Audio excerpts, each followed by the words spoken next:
On this episode of the Star Wars Time Show, Matt and Nick will kick things off with some pop culture talk, including a review of the Black Adam movie and other currently talked about franchises. Once you've been pop cultured, the dudes will move into their deep dive breakdown and review of Andor S1E7 announcement. They'll also riff on some Andor theories based on Episode 7's plot and an old trailer that now has more meaning to it. Yes, they'll also give predictions for this week's Episode 2. After Andor time, the discussion will shift to some new insights into the Star Wars movie universe, which saw a few juicy updates this past week. Of course, the show will end with the question of the week responses and the latest round of Top 5 Star Wars fan artist features. Punch it, Chewie.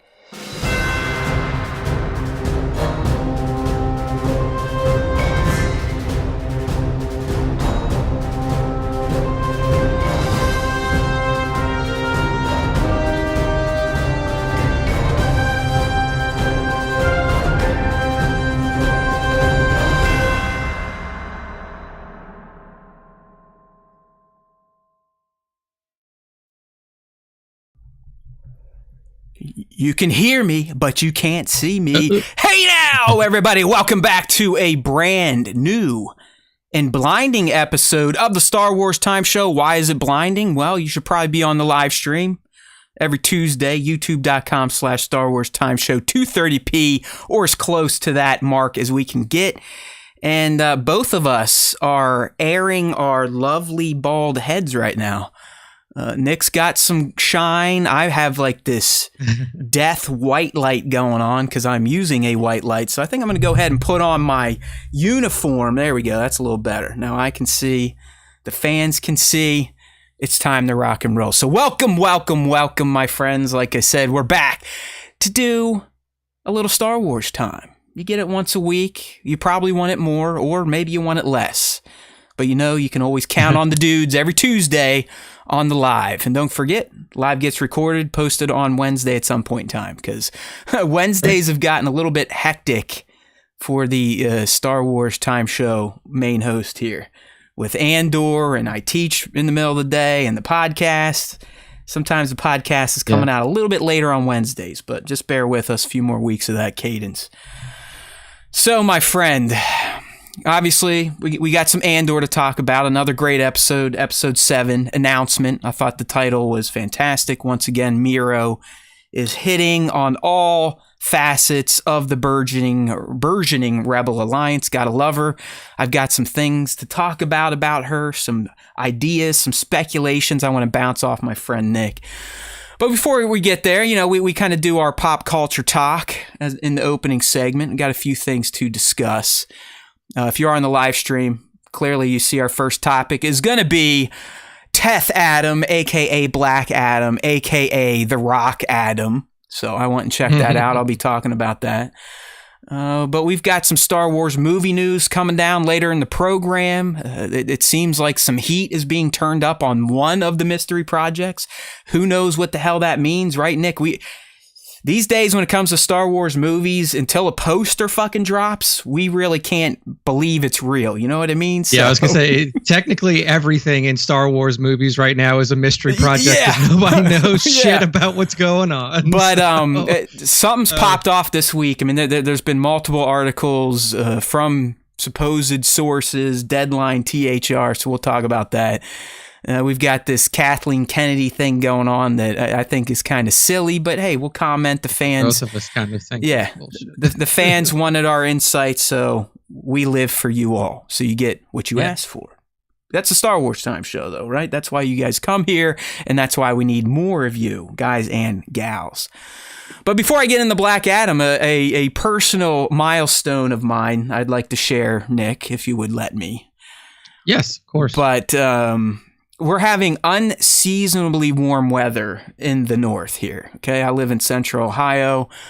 This past weekend, we were hitting, mid 70s, no clouds in the sky. And for people in the north, when that happens, it kind of motivates you to do things you may not be doing at this point in time in the fall. And for me, it was getting on the one wheel. That's right. Oh, there you go. That's right. Back on the horse. 4.5 months after the one wheel took me out and put screws into my right leg, I mounted the bitch again this past weekend, and boy, oh boy, did it feel good. All right, if you're in our Discord, which is free to join, just you can find the link in our Instagram at Star Wars Time Show on Insta.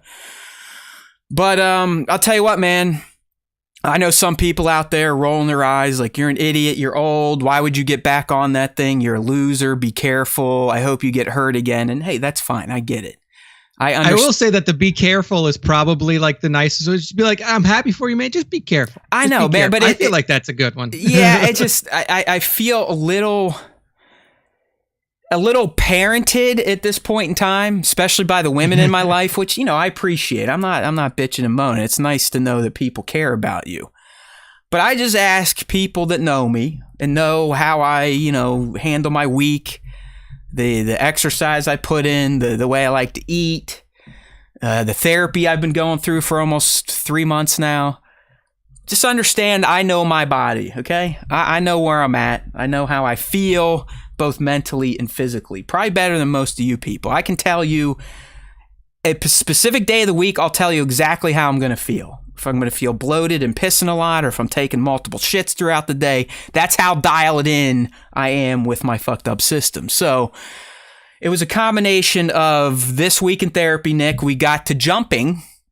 I know, nice. It's like, oh, hey, good for you, baby Matt. But I was allowed to jump for the first time since June. And in my head, I've kind of had that as a milestone for getting back on the one wheel. All right. I've been standing on it in my kitchen just to see if I still had the balance. And I've been slowly riding it back and forth, holding on to counters. Because I was like, listen, until I'm feel comfortable jumping again, which is typically how you're going to dismount if you get into a fucked up situation on the one wheel. I was like, I'm not doing it. But this Friday, my therapist was kind of asking, all right, how you feeling? What do you want to work towards? I was like, you know what? I want to add in some jumping, possibly getting to running.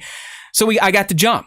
And by jumping, I proved to myself that, all right, dude, you're not as broken as you sometimes think you are. Let's give this thing a go. So Saturday evening, I couldn't take it anymore. I was like, you know what, man, it's time to power this thing up. First time since June 10, taking it outside, stepped on it, and just like riding the bike, off to the races. Now, when I say races, I'm talking slow races. I didn't crest 10 miles an hour. All right, I'm never going to get into the 20 miles an hour again on that fucking thing. I learned my lesson.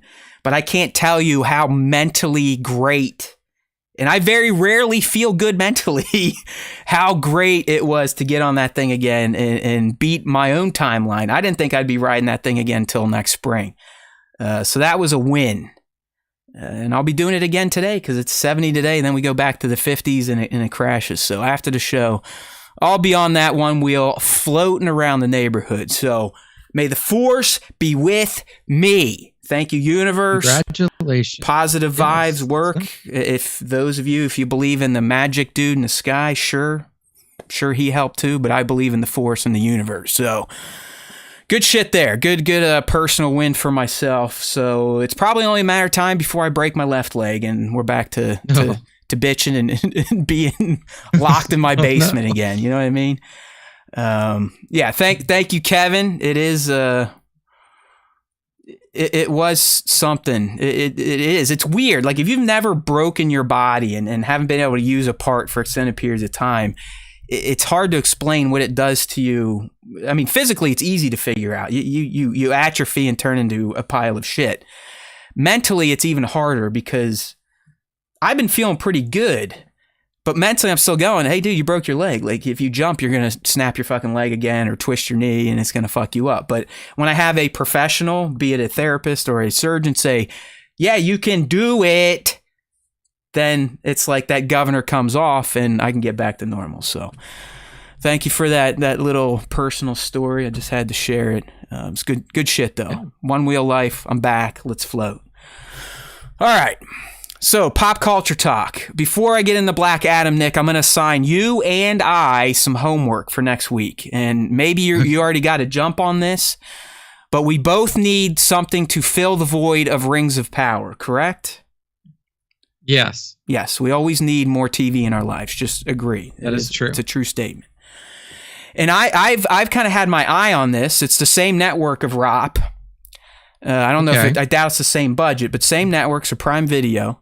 And I've been eyeing it up. It's been intriguing looking, but I had the intern contact me over the weekend, who, by the way, is also laid up due to blowing out his knee. So, oh man, did I tell you that? Did I tell you that? I don't think so. Yeah. No. So it was. What happened? It was probably 3 or 4 weeks ago. Homeboy's out at Penn State playing kickball with adults, and fucking blows out his patellar tendon on his other leg. He's already done. He's already blown out one on his one leg. Now he made things equal.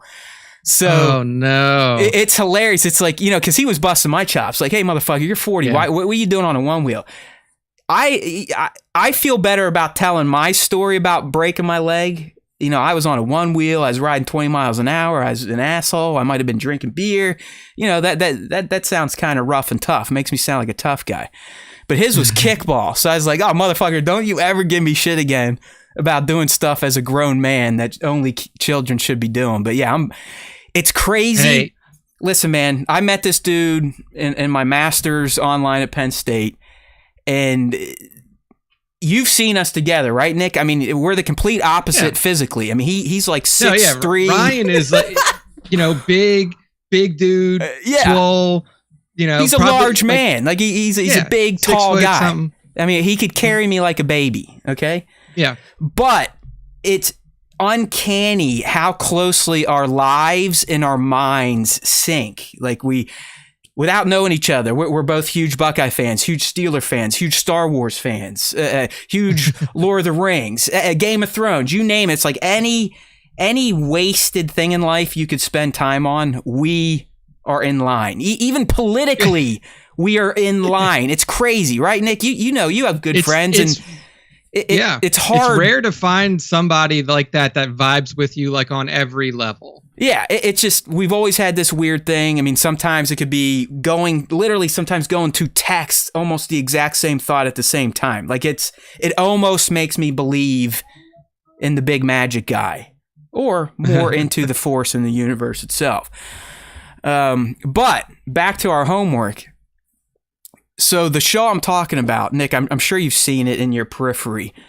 The Peripheral on Prime Video. I actually have heard about that. Oh, hold on. Our special guest has arrived. She is back from school. From first grade. From first grade. She was so happy last week when Sir Dork said, "Hi, Charlie." And I was like, look, see, they know who you are. And she's like, why are they saying my name? And I had to explain.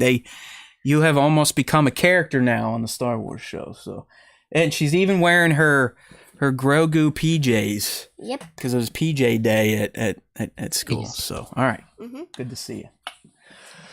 So, anyways, intern says the Peripheral is money, and I believe he said, and trust me, Nick, he was just as big, if not a bigger fan of Rings of Power than you. And I believe his direct, I'll just pull up the text, but I'm pretty sure he has now given it the crown over Rings of Power just one episode in. Hold on, let me see here. Because I got to get through all of our Ohio State game bitching. We usually do that on a Buckeye Saturday. All right, here we go. Bro, Peripheral is fucking hard as woodpecker lips. Might be my favorite show this year. So there you go. So nice. I was misquoting him. He did not say it's better than Rings of Power, but he did say it's maybe the best show this year. So that would all right. So rank it up there. Can we possibly commit to at least watching episode 1 before next week? I think we can do that because Taylor and I have kind of like all of the shows that we're watching ended. So like Rings came to an end. We weren't watching House of Dragons, so we won't worry about that. The show with Ryan Reynolds and Rob McElhenney about their soccer team, Welcome to Wrexham, that ended. One of the other, like another show that we were watching, we got to the end of that one as well. So we're like, perfect. Oh no, what do we watch? Perfect then. Because this one, I mean, it's got like future element vibes, it almost like alternate universe vibes. It seems right up our alley, people like us. are drawn to, again, fiction, science fiction, maybe some fantasy. So Bats in the chat, he's saying he checked it out. It's definitely good. So all right, I'm going to put that on my list, possibly watching episode 1 and 2 before next week, because you're right. I mean, some shows have dropped off. Both I Was a House Watcher and Rings of Power, they're both over. I have to say, I know Nick didn't dig it, which kind of bummed me out, but whatever, it's fine. Everyone likes their own things. But I found House of the Dragon or House of Dragons to be absolutely fantastic. The finale was great. It's one of those shows, just like Game of Thrones, at times before the shitty seasons, that it gets me not only emotionally invested, Nick, but physically. Like last night, knowing that some bad, heinous shit was probably going to happen, my fucking heart the whole time was like, like I felt like I was going to have a fucking heart attack. I was like, did I eat too many fucking candy bars this weekend or what? Because I don't take caffeine, but watching House of Dragons, man, it just gets my heart fluttering in anticipation of that George Martin dread and carnage that he seems to weave into his tales. So big fan, can't wait for the next season. Although just like Rings of Power, it sounds like these days we're looking at 1.5 to 2 years between seasons, which is fucking crazy, especially with streamers and they don't have to follow network schedules. But I don't know, Nick, what do you think it is it just still unclogging the COVID backlog, or are we just in this new cadence now where streaming shows, you're gonna have to wait at minimum 1.5 before you get another season? Yeah, I mean, I think it's because these streamers, these streamers gave deals to a lot of big creators, and the big creators want time to work on their stuff. So like, they're not gonna, if the studio says, well, we want it next year, they're gonna be like, well, what are you gonna do? Fucking fire me? Like, I'll just you're not gonna get rid of me. Like, the show's a hit. I will take as much time as I want to make the next season. So like, I think it's just the balance of power has shifted now away from the networks where it used to be to the creators now. Like, the creators now seem to have a little bit more power than the networks. And you know what? Maybe it's a good thing, because you could argue they're also not going to rush things, rush story, rush production. I don't even think. I think Rings of Power just started production a couple weeks ago. House of Dragons, they're not even going to start until 2023. So that one's easily going to be 2024. But even our Star Wars programs have stalled out. We got that normal cadence with Mandalorian season 1, season 2, both hit, within November, December of within 365 days is what I'm trying to say. But even now, that's gone away. I mean, we have not had a proper season of The Mandalorian in almost 3 years. It's going to be 2.5 years by the time Mando S3 drops this February. So, all right, a lot of random shit. On to Black Adam. Okay, like most of you, when you saw the trailer for this film or heard about it, you're probably, all right, okay, DC Cinematic Universe, meh. At best, it's going to be meh. And even, I'm not going to lie, I love The Rock. I know there's some people out there, Visual Approach Photo comes to mind. He fucking hates Dwayne Johnson. And I can't figure out why, but I love how he trolls him in his Instagram story. So Visual Approach, keep it up. I happen to be a fan of the man. I've heard firsthand from people that have worked with him, Stunt Buddy, who is in Black Adam, another reason I went. Because I've been getting behind the scenes clips of Black Adam for 2 years now from Stunt Buddy. Nice. But either way, Stunt Buddy's like, listen, man, Dwayne Johnson is one of the most authentic, hardworking motherfuckers I've ever come across in Hollywood. He's like, the dude is legit.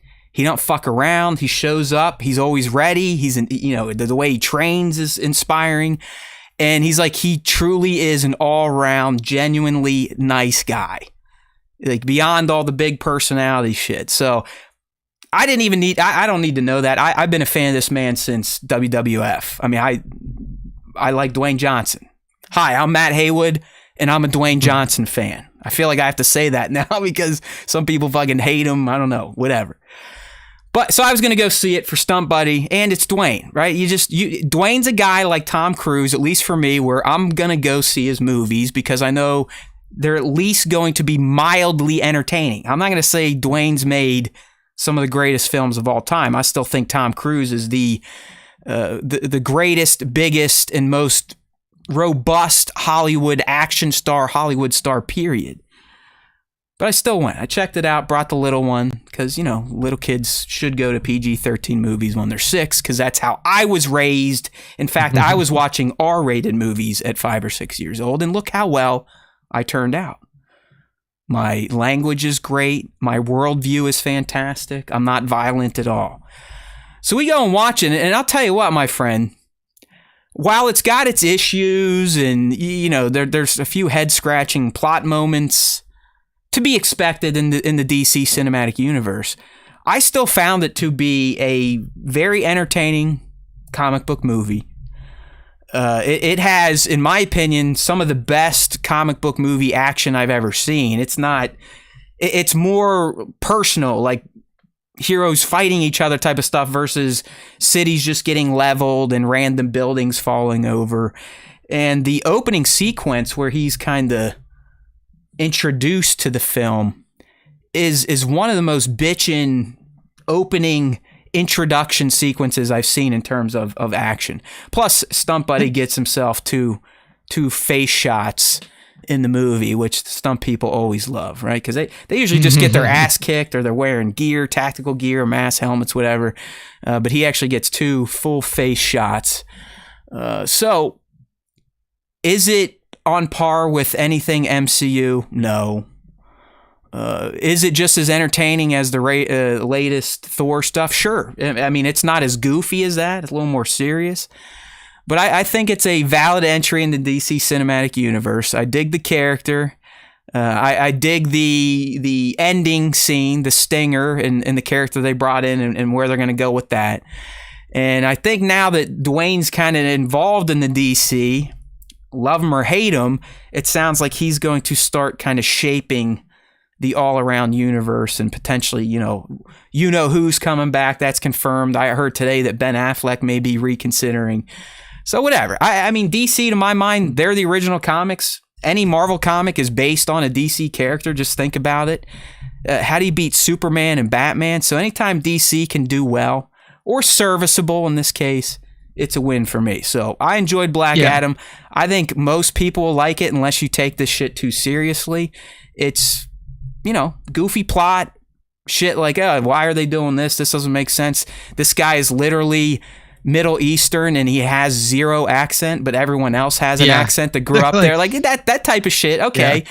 But they're like, isn't The Rock, isn't Black Adam supposed to be Egyptian? They're yeah, like, dude. So. I mean, he's literally everyone in the city he's supposedly the protector of has an accent except him. Yeah. And he's literally from thousands of years ago, but hey, whatever. It's the fucking Rock, so he talks like the Rock, and it's a very methodical delivery. It's not your usual Rock acting, which I wouldn't say he's one of the best actors, but you know, he kind of has a thing like Arnold did and Sly. Yeah, they all had their thing. This is a different thing for the Rock, but like, hey, it works.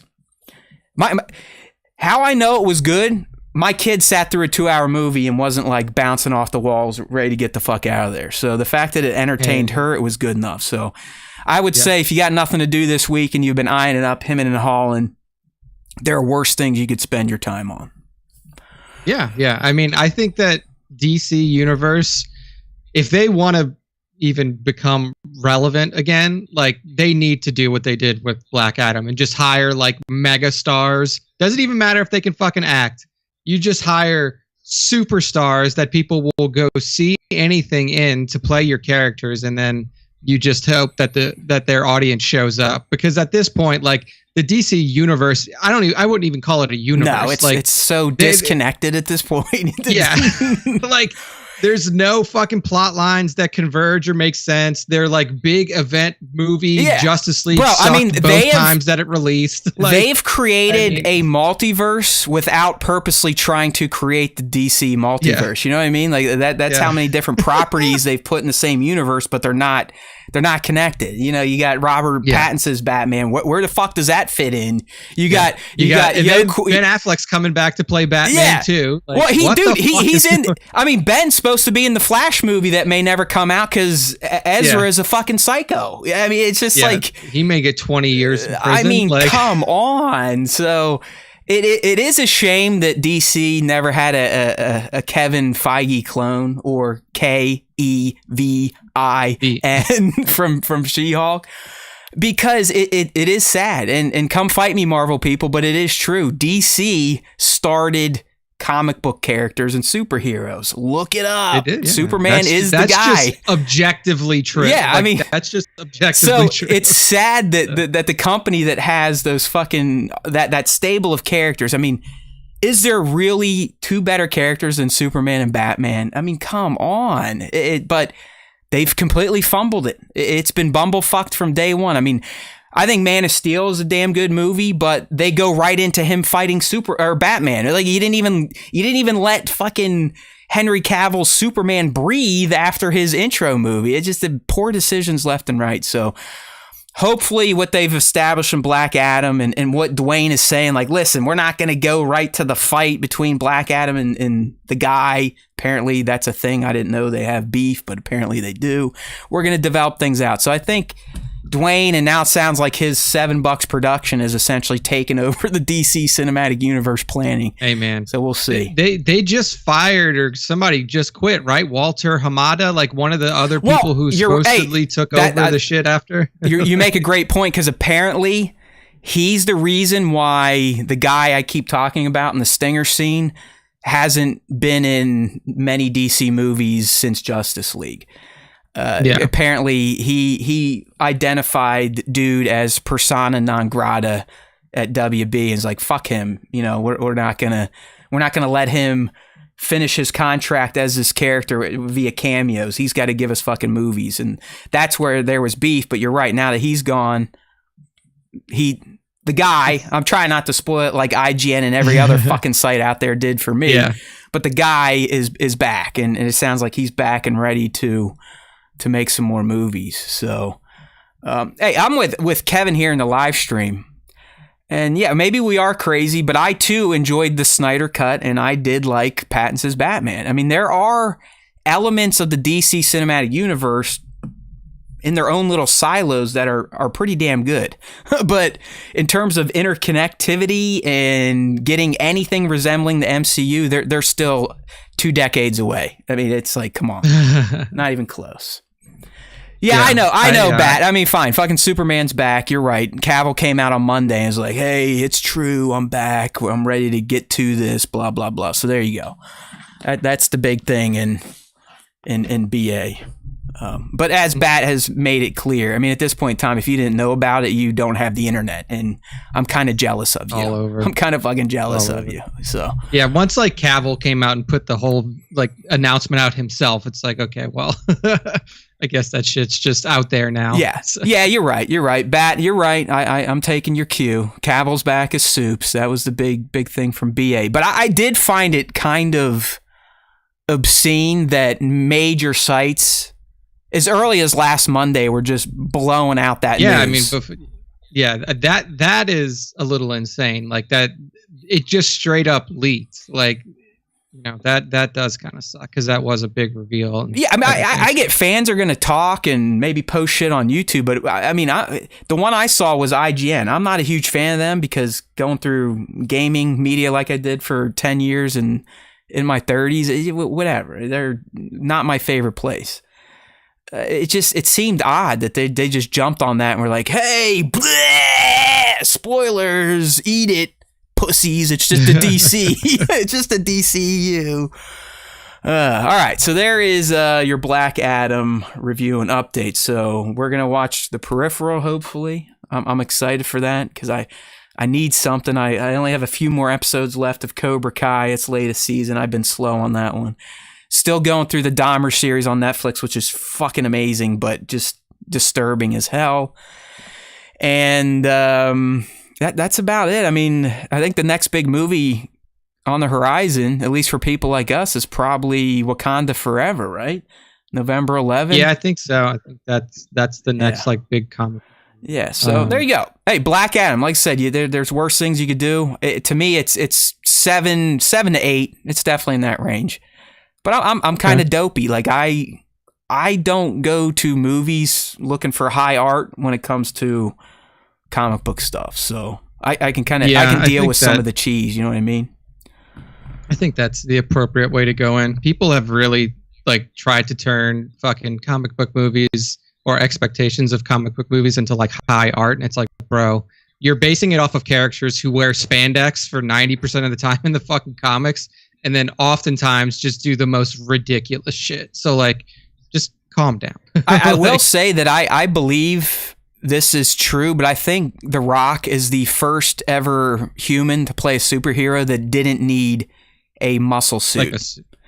Muscle suit. Maybe Hemsworth probably, because I don't think he didn't really wear. Yeah, a suit. Hemsworth. His arms were just out there. By at least the second or third movie, he's essentially naked the whole time. Once Taika took over, he's like, "Fuck it, we'll just keep Chris nude." Because I even think Cavill had a few things in there, maybe for his abs, but I'm pretty sure Dwayne's suit is just fucking rubber on his skin.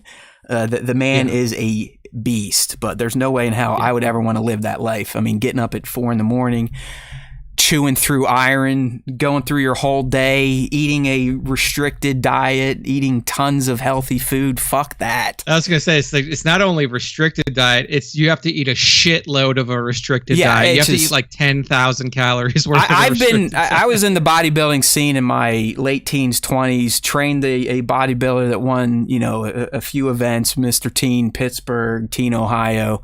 I know the life and I know what it takes. And people that think using drugs is cheating, it's not. I mean, bodybuilding is one of the most difficult things to do mentally and physically, mostly because of the diet and the just kicking your ass day in and day out. Cardio weights, yams, tuna, oats. I can't eat any of that food anymore because of that lifestyle. So kudos to him, but fuck that life. That is nuts. I have a feeling The Rock's probably going to be dead by the time he's 60. I wouldn't doubt. You know what I mean? Like that dude just fucking hustles his ass off. At some point, it's like, when is enough enough? Maybe that's why Visual Approach Photo doesn't like him. It's like, when's enough enough, Dwayne? You know what I mean? But if you watch the Rock sitcom on NBC, which I also highly recommend, it's fucking great. If you like The Rock and wrestling history, he's one of these people that never really had anything in life and didn't have anything as an adult and made the most of his opportunities. So usually those are the people that can't ever stop grinding. So there you go. Yeah. All right. Well, I don't think did you have any pop culture items here, Nick? Are we ready to get into Andor time? I believe we are ready to get into Andor time. I think my recording may have just kicked, but I think I got it set up again, so maybe I missed a minute of myself, but no big deal. We're still going. Uh-oh. We're still good. It sounds like I should probably just download the YouTube version this week because we'll see. Could be getting in another weirdo zone of our stems don't line up and I want to stab my eyes out. But I guess I'll find out that tomorrow. Yeah, we'll find out when we. Luckily, Wednesdays I already get up early to Star Wars, so I'll just start pulling the download when I start my breakdowns of Andor. And this Wednesday in particular, my friends, is one that for freaks like me is giving me a little bit of agita because not only do we get new Andor, but we're going to get 80 minutes of Tales of the Jedi. And I'm just sitting here already getting anxious. Like, oh my God, I gotta spread that out. I gotta cover it. I gotta break it down before I work at 11, but that's impossible. So you're just going to have to deal with it. And I think I'm getting there, but we'll see. So fuck you, Disney, and fuck you, Lucasfilm, for these double Star Wars drop days. It's not nice. It is not nice. Especially if you're not going to send cocksuckers like me early copies of Tales of the Jedi like some of the other YouTube sites and podcasts got out there. You dicks! All right, so before we get into Andor Episode 7 announcement, the iconic, patented, sometimes imitated Star Wars Time Show breakdown, real quick, On the SWTS short form content front, we do have an update from last week. Obviously, I have my Andor 7 videos in there, so if you missed those, I got an Easter egg breakdown short because there's hardly any Easter eggs anymore, which is great. But I got my long form review, and for those of you that dig Star Wars comic book quick caps, I have the latest Darth Vader number 28 up there, where he and his new lady love or new lady friend Sabe get into some more interesting hijinks with the Empire. So check out that breakdown, youtube.com/Star Wars Time Show. Okay, Nick, I've been spewing the hot air for a lot of our opening segment, so I'm going to go ahead and let you kick us into our review portion of the Andor Episode 7 announcement breakdown. So you just saw it. Yeah. It's all fresh in your mushies. What'd you think? So I think this is the episode that really shows where, like, that really shows where Tony is kind of straying and doing something different than typical Star Wars content, especially TV shows have been doing recently. The announcement, as it's called, it does a really great job of digging into the minutia, like getting into like the response, which is something that we speculated on last week. Okay. Well, let me cut you off right there, Nick, because I have forgot to toot our horn, which is one of my favorite things to do. But I do think if we rolled the tapes on last week's predictions for Episode 7, I'm going to give us a 95 out of 100, I think. Yeah. I mean, we hit on a lot of stuff. Horrible short-term memory, especially when it comes to the show, because you may have heard other broadcasters say this, but when I'm going, I don't really know what I'm going to say or when I'm going to say it, and by the end of the show, I don't know what any of us said.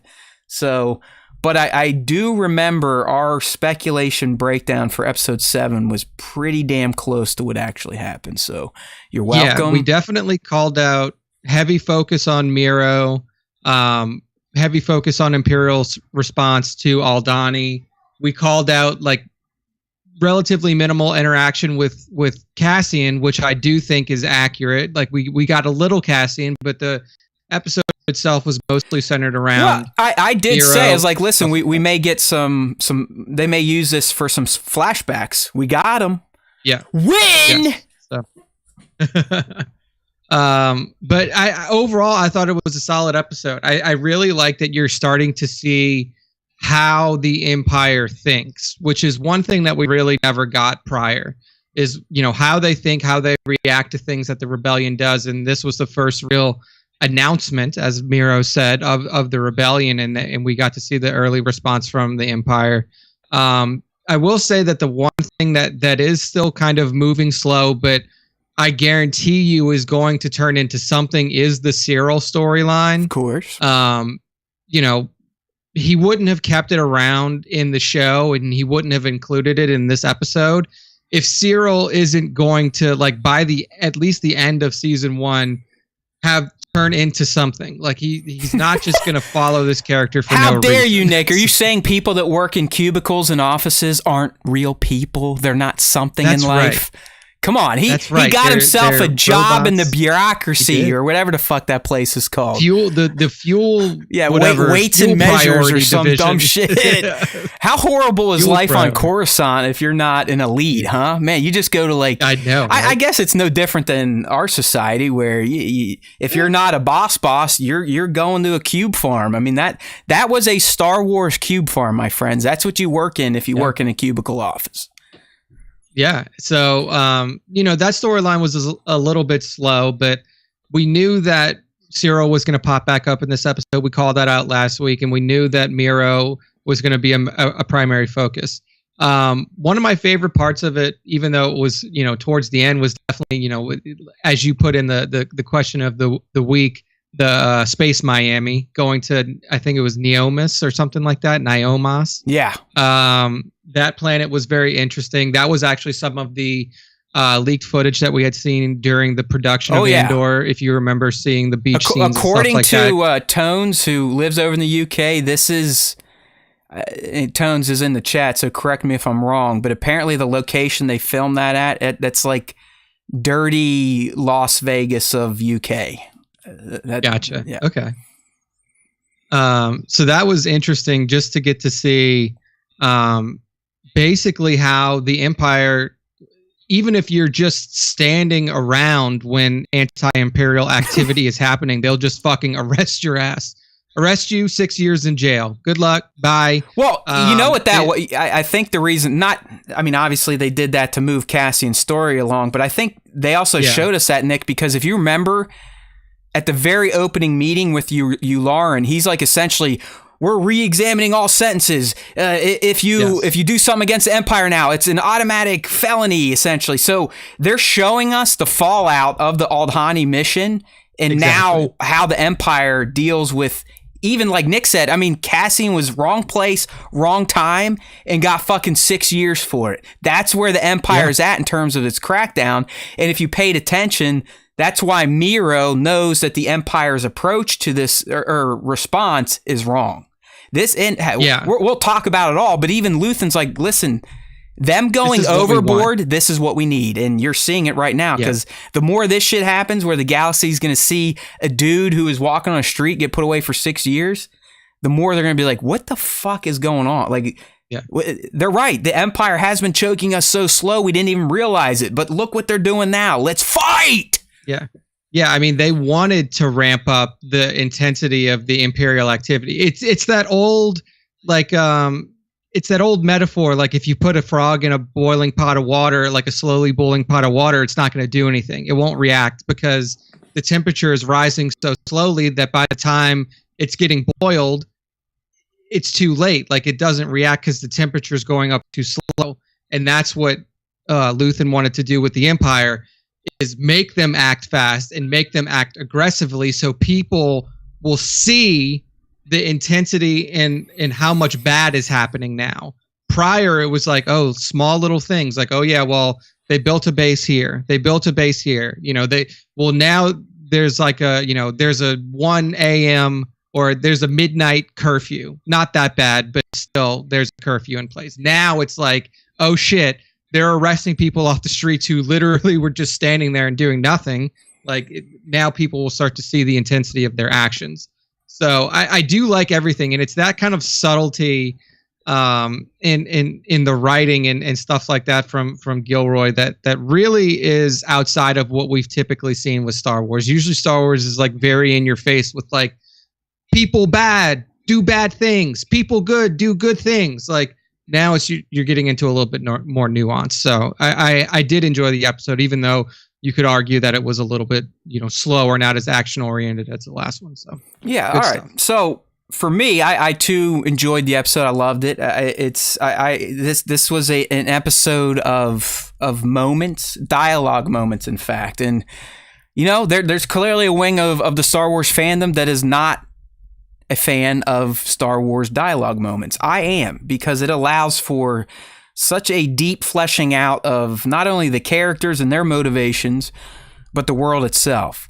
So really from start to finish, announcement had some of the, I say it's almost every week now, but some of the just best dialogue moments. Nothing action-y going on. I'd argue not even a lot of tension was happening throughout this episode. It was just dialogue to provide insights into the galaxy and the characters we've been following. I'll talk about the dialogue moments that really stood out to me and why when we go through the top moments. But I really found this episode to excel with its conversations, namely conversations that stood out. Obviously, the ISB briefing. I love that opening scene. It was a perfect way to show how the Empire was already overcompensating for this infringement by the now publicly announced. You gotta love Miro saying, you know what that was? That was an announcement. Love it. Yeah. Love this lady. I've got more on her later. This is one of my kind of our new twist here. I've got some questions I want to ask Nick about to see where he's thinking, and I'm getting a lot of thoughts on her. So conversations there was great with you, Lauren, and just seeing the peons react to that. Obviously, the dialogue moments between Cassian and Marva were fucking deep. That second scene with them where he's begging her to leave, oh my God. Like, if you just, and I'll talk about more in the top moments, but if you think about all the layers to that scene and what it means for the characters, my goodness, I teared up. It's just, I'm loving it. I mean, Andor, you want to call it not Star Wars or talkie Star Wars, whatever, however you want to classify it. It's something that speaks to me, and I think it speaks to the lore lover of Star Wars to me more than anything else. It just, the writing continues to be superb, and it really has proven that you don't need the heavy hitters in Star Wars.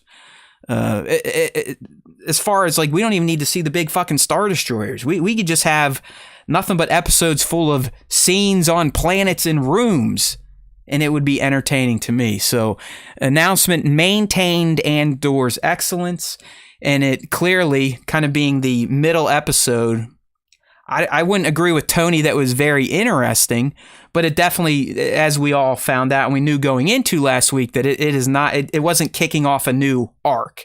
That new arc is going to start tomorrow in episode 8, and it's very clearly the pieces have been moved in position to start that arc. Our homeboy is going to be in that prison we've probably seen, which is kind of cool to know now that he didn't infiltrate it. He got fucking arrested and put in jail. Yeah, which may lead him closer to his ultimate path that we know he's going to follow. I mean, it's weird, Nick. I especially those scenes with Marva. You're like, Cassian, are you listening to your fucking mom? Do you hear what she's telling you? She's essentially saying, because of what you did, I am renewed in my spirit and passion to rebel. I can do things I haven't been able to do for years because of the fucking Empire. Because of what you did, I'm ready to fucking rock. And he's still like, let's get the fuck out of here. I want to run.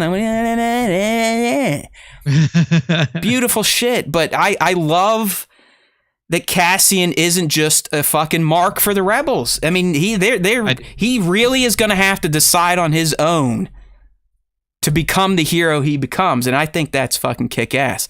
I really felt by now that he'd be like, all right, sign me up, fucking fuck the Empire, but no. He still has something within him where he's like, no, I don't want to be a part of this. This isn't me. I want to go to fucking Space Florida and bang chicks and go to the grocery store. Dude, I mean, can you blame him though? Like, think about what has come to fruition since he got mixed up with the rebellion. Well, hey, like, Nick, we don't have to talk about it. Marva said it herself. She's like, Cassian, I understand that this isn't your fight. With what you've been through, I get it, pal. I love you to death, and I'd love you to stay, but I love you enough to know that you've been through more shit than I have, and I've got 30 years on you. I've lived. She's lived through the Clone Wars. She's lived through the fall of the Republic, the rise of the Empire. Clearly, Ferrix is a separatist planet now. That's been determined. And as we are seeing through the lens of this show, the separatists probably were the good guys the whole time. Ultimately, yeah. They were fighting against the oppressive Republic, who at that time was being controlled by a fucking Sith Lord. So the separatists, outside of Grievous and Watt and the Banking Clan and Dooku, they were all fucking good guys. They're the freedom fighters. The individual planets definitely had things like straight. And then obviously they were under shitty leadership because, you had Dooku that was under the influence that basically was running the separatist movement under the instruction of Palpatine. So Palpatine's playing both sides of the war, obviously. I still don't know how it justifies the opening 3 episodes in the flashback where Marva, clearly on the separatist side, was calling separatist soldiers Republic. Like that still doesn't fucking make sense, and I don't know at this point how they're going to resolve that, but I don't even think they are, honestly. Like, I don't think that they're going to... Just a mistake, huh? Like, address that. They're just like a... Yeah, okay. Yeah. And you know what? Who cares? I mean, I know some diehards will go nuts and there's a part of me is like, that's kind of fucked up. Like, how do you miss that? Maybe I'm still holding on to a little bit of hope. Because what did Marva say to Cassian? Quit looking for your sister. Oh. So yeah, don't look for her anymore. At first, when she said that and it transitioned right to that bedroom scene, I was like, oh no, is he banging his sister by accident? That was my first thought. Oh no, honestly. He's another Skywalker. He's another sister fucker. His real name, what we're going to find out is Cassian's real name is it's Casa Targaryen. Okay. Yeah. That's what it is. So he's predestined to want to fuck his siblings as they are. But yeah, I don't know. I mean, it's just, I guess going through the Clone Wars, did you ever, I guess I didn't. I was always Team Republic because of the clones and the fucking 501 and Anakin and Rex. Yeah, go, go, go. But if you think about it, the Republic was essentially going like, hey, you're not in the Republic. You need to be in the Republic. So we're going to fucking essentially take you over and pull you into our umbrella. A lot of free loving people, they don't want to hear that. They don't want to fucking listen. We're fine by ourselves. We don't fucking need your bureaucracy to be happy here on Ferrix. You know what I mean? See, and I think too that like the Jedi initially were very against like getting involved in the war. Like the main, like the primary members of the Jedi Council, like did not jump at the idea of like them becoming battlefield generals. They were always like, look, man. We are not connected to your government. Like the Jedi Council was initially and always was supposed to be like this unaffiliated group of peacekeepers that's just like, look, if bad shit goes down in the galaxy, like real bad shit, not like your personal conflicts, like we will take care of that. But they were never like all gung-ho about like, we got to get on the battlefield, wars going on, that is our place.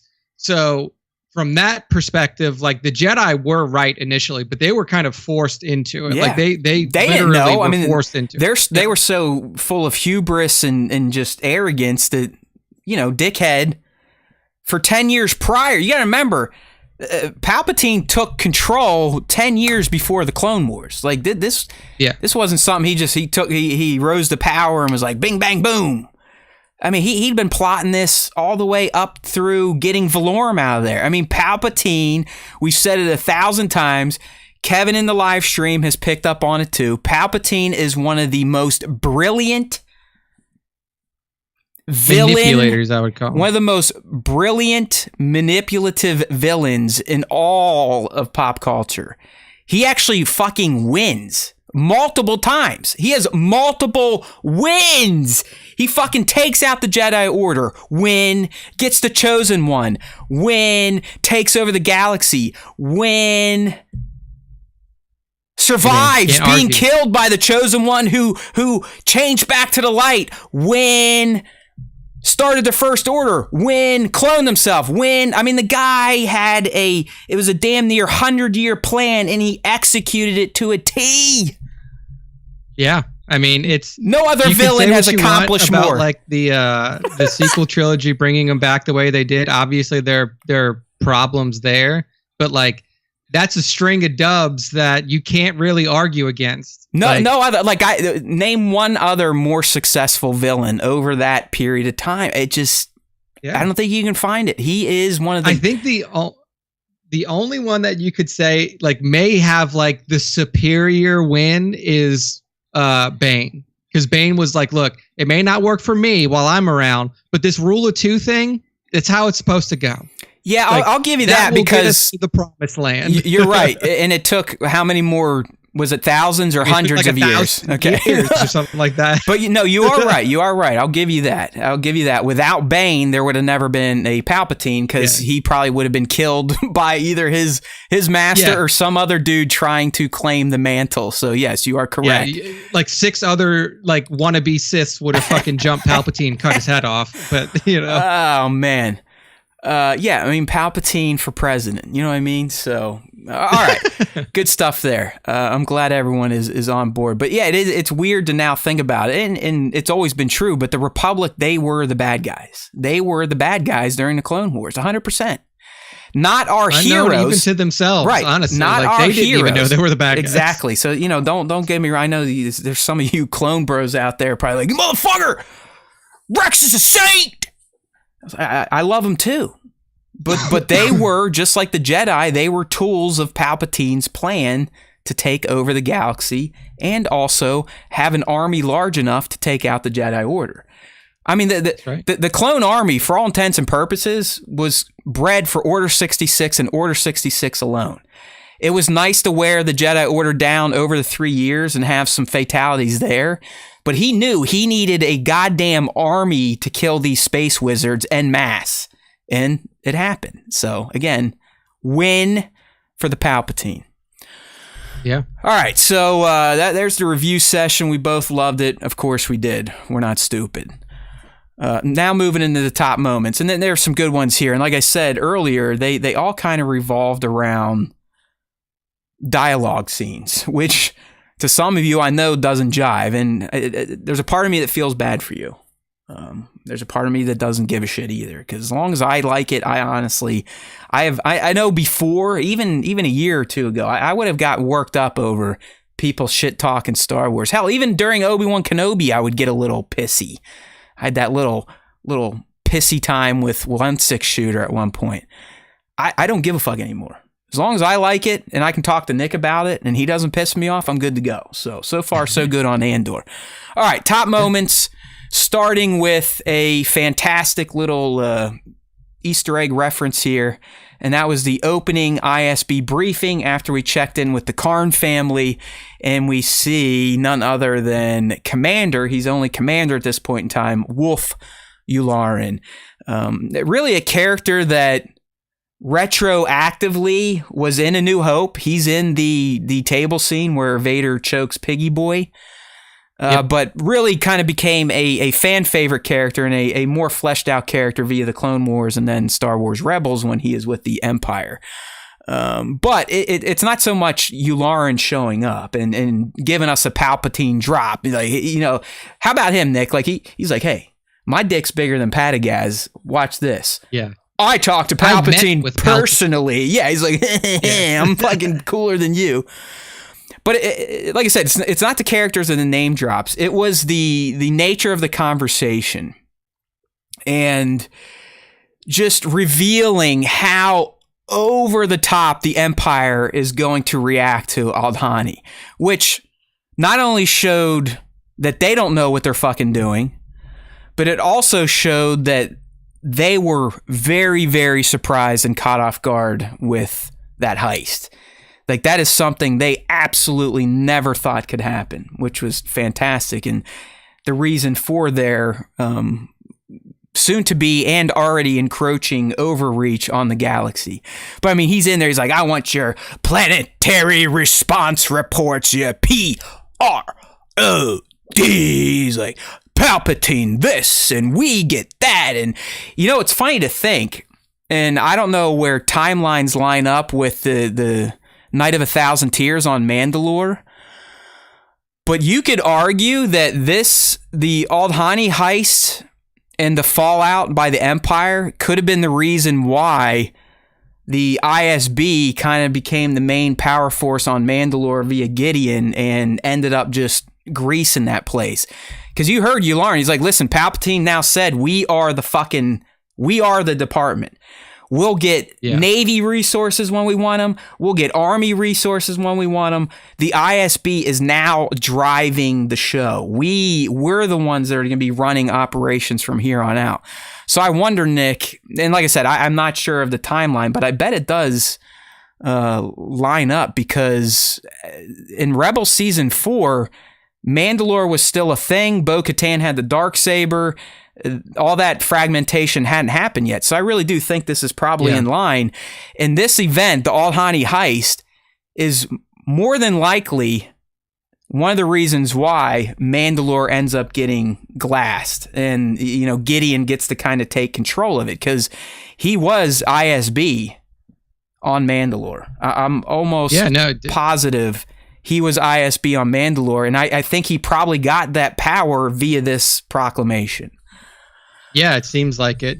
This seems kind of like a sweeping type of deal where if you have any suspicion of rebel activity, you can use this to essentially do whatever you want. Oh yeah. So, and like I said, this had direct impact on Space Florida and Cassian's situation, because here he's like, listen, we're now changing penalties for X, Y, and Z. And oh, by the way, for people that are already locked up, I want you to reevaluate their sentencing. Essentially saying, let's keep them in longer now. Yeah. Lock them up more. Yeah, so like the heist gave the ISB the green light to kind of become the arbiters of the retribution against the galaxy, not just rebels. I mean, this is a full-on press to the whole galaxy at this point in time to kind of, in their opinion, it's like, hey, if we bring down the fucking hammer, they'll get back in line. Where we know, and as Mira reveals, which another great scene with her aide, she's like, listen, motherfucker, this is the complete wrong way to handle this. You know what that was? That wasn't an announcement. That was the rebels pounding their chest. And I think we talked about this last week. That mission wasn't, they needed the cash, but it was more of a, based on Luthen's reaction, it was more of a, hey, we're fucking here. This is what we can do. And you better watch the fuck out. And oh, by the way, all you other cells out there, it's on. You know what I mean? Let's fire up the Korn song and fucking do it. It is on. Miro once again shows that she knows a lot more than her superiors, her colleagues, you name it. There's something about this lady. Yeah, no, I mean, she has a really good sense of. All right, let's just. I'm going to get into one of my questions right now, since we're on Miro. And things we know about Miro, we know she came from combat division essentially. Yep. Padagaz also said, "Oh, your unique background, your interesting background, or something like that." And I don't think that was in reference to her being in the army or whatever. What say you? Just based on how, she clearly thinks differently than everyone else in the ISB, and for that part, the Empire. Is there any chance that this is Cassian's sister? It was a thought that went through my head for a second, but you would really, she just looks so different. Well, yeah, I mean, the hair's a big giveaway, but maybe she dyed it. Maybe it's another one from the plant, but she doesn't even the skin's different. Like if you're just looking at like the kids and like when you saw Cassian's sister as a kid, like you would have had to have some serious changes done to your body to look like Miro if you originally looked like Cassian's sister. I'm not disagreeing with you, but it is fiction. We probably could get there if we needed to. I feel like she knows so much about how rebels think and what they do and why they do it. It just feels like she has come from a place of either rebellion or persecution. Needing to kind of skid around authority.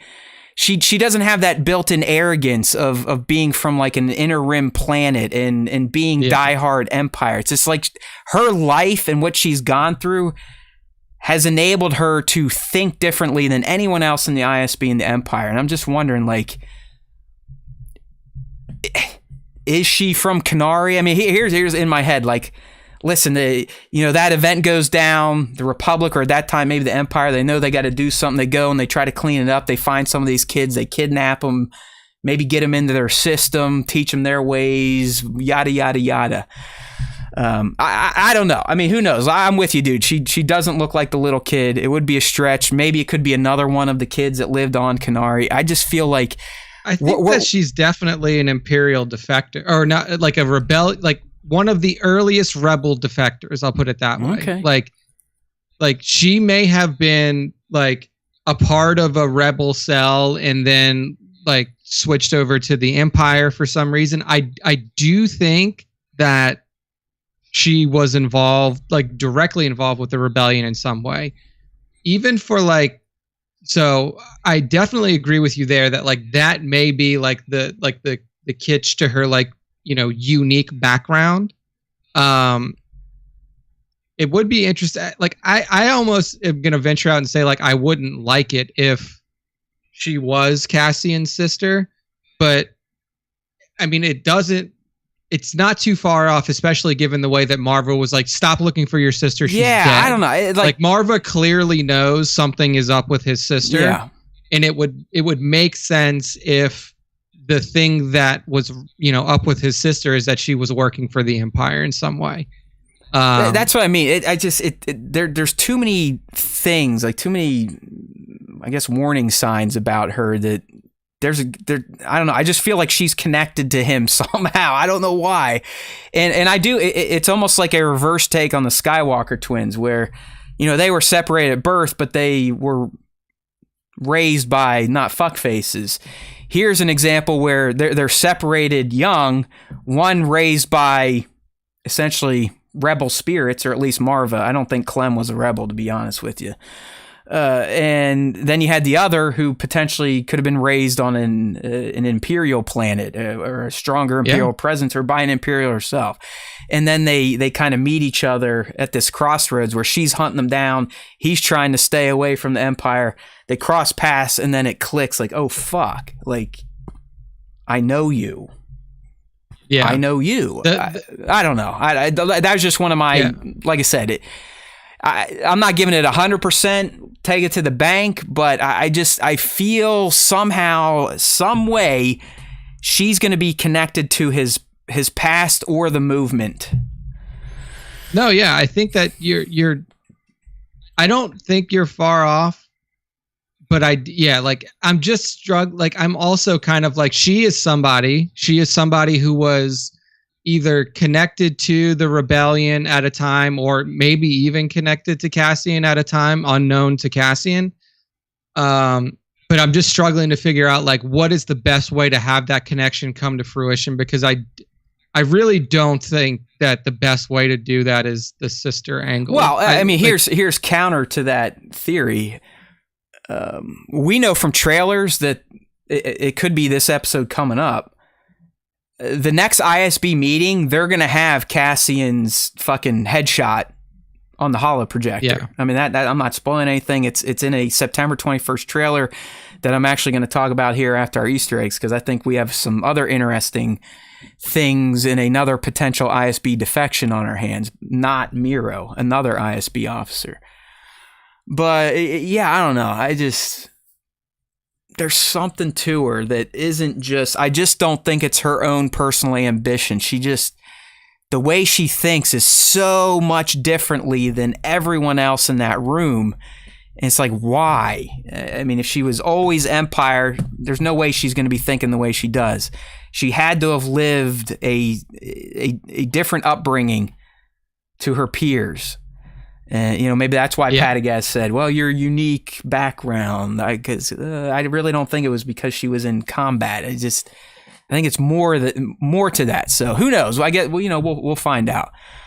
But you are right. It is that ISB scene. They're like, hey, this is fucking Cassian Andor. I mean, they know that. We've heard his record read. He was arrested as a kid for that flashback we saw, where we saw him running with the pipe towards the clones. That, for anyone that didn't realize, that was young Cassa being upset after what happened to Clem. Yeah. So, well, there's one. Black Series Clips said Miro could be Luthen's daughter. That's not a bad call either. But also, like, that would, again, like, the line that Padagaz says, your unique background, would assume, like, that leads me to assume that she's coming from somewhere where Padagaz knew, or like the Imperial institution knew, that like this is different. As far as we know, Imperials have no idea that Luthen is running the rebellion. Like, well, as far as we know, they think that he's some sort of fucking, you know, dealer of fine goods. I don't think at this point Luthen's even closely on their radar. I mean, they're not even close to that. So I don't know if her being Luthen's daughter would be like, oh, you have a unique background. It's like a unique background in what? Fucking collecting antiques? Yeah. Like, yeah. So I don't know if that. That's what I mean. I just feel like she's like one of these orphan kids that got picked up, and nature versus nurture. That's exactly what I'm talking about. Nature versus nurture. I think she was probably an orphan like Cassian, picked up by Imperials instead of freedom fighters, and here we go. That's how you get these different. I mean, paths. the thing is like you can look at her fucking hair and tell that it's dyed. Like you can just in the images, like you can see that's that her what I mean. hair like is I'm dyed. telling you, so like maybe I it's don't like, think if this ends up being a reality. First and foremost, I want everyone to post their own YouTube videos, Instagram stories, and be like, Matt fucking Haywood called this on 1025. Someone send him a fucking medal, okay? So everyone write that down, set an alarm.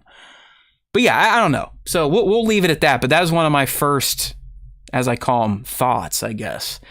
Speculative thoughts was Miro. So now continuing on with top moments here. And the theme of dialogue, right? Dialogue scenes. And the next great one to me was the Luth and Mon meeting. And these two actors, when they're together, pull off the best acting in any Star Wars. It's not even close. Like Genevieve and Stellan together are just something beautiful to watch. Okay, let me just say that. But what I really enjoyed about this scene is that it firmly establishes that Luthen is the fucking man. Like he is the boss.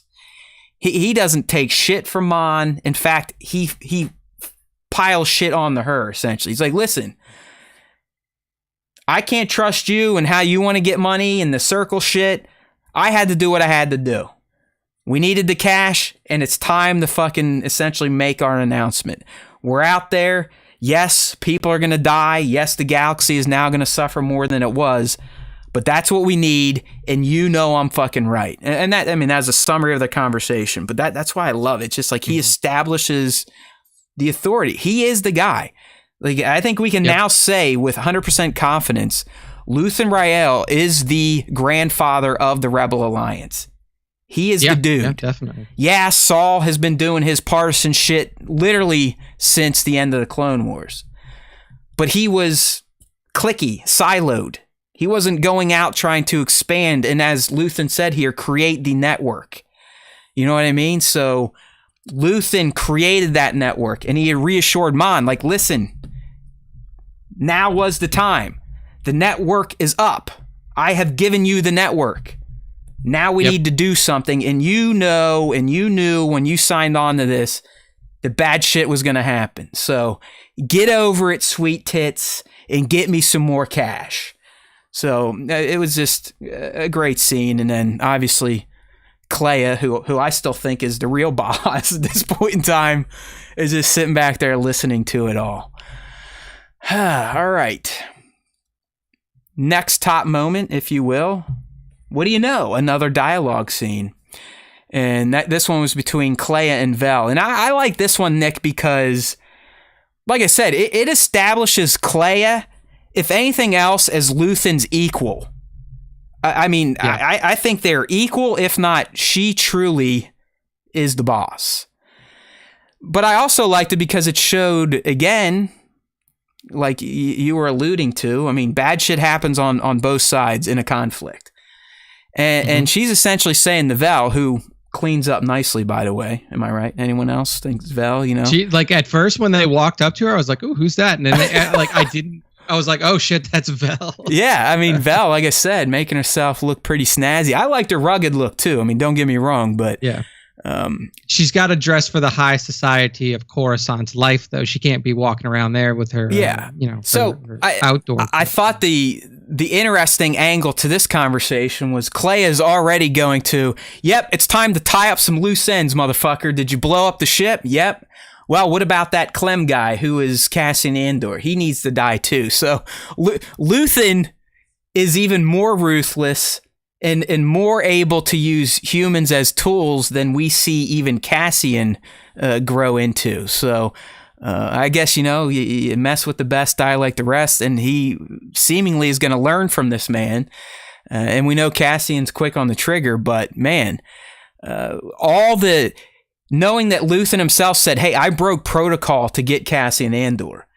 He almost got killed to get Cassian Andor. So to think of all the sacrifice he did to get this man and the research he put into it, and now he's just like, fuck it, let's kill him. It's ruthless, man. The rebels, on the surface, they're puppy dogs and ice cream, but underneath to get shit done, they are fucking ruthless, just as ruthless as the Empire.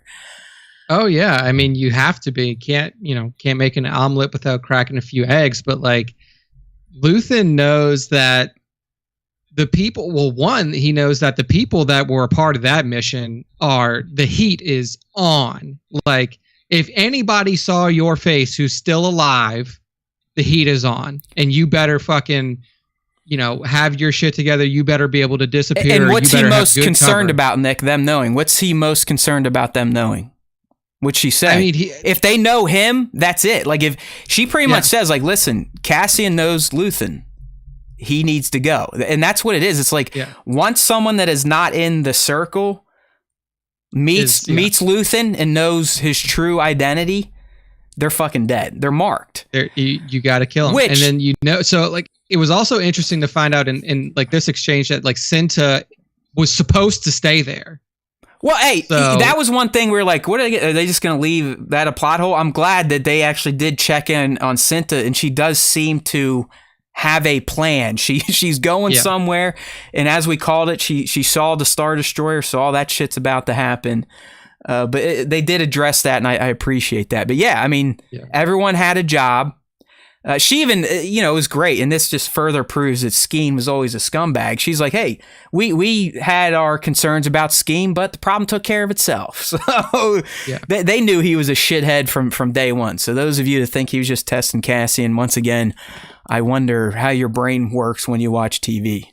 It's like, I love my man Howard Stern, but when he talks about how he can't follow shows like Andor or House of the Dragon, I'm like, bro, really? Like, we're not getting into, War and Peace or the Silmarillion where it's all over the place. Like, it's pretty fucking clear what's happening. But anyways. It's pretty straightforward. All right, I got a few thoughts on this one for you.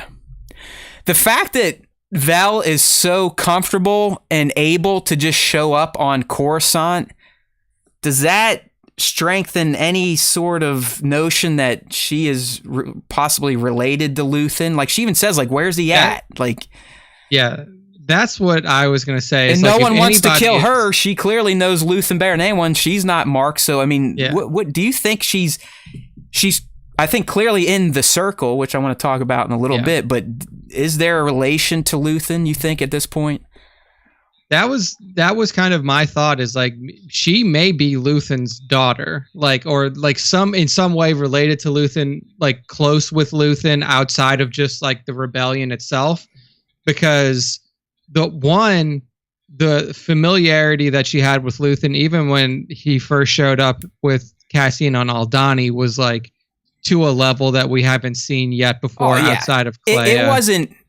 Nick, to me, I don't know how it was to you, but it wasn't contentious from a superior to subordinate standpoint. It did feel more familial. You know what I mean? Like, like this. It's like when your kid is 18 and like starts to push back against you, and is like, because at one point why the fuck?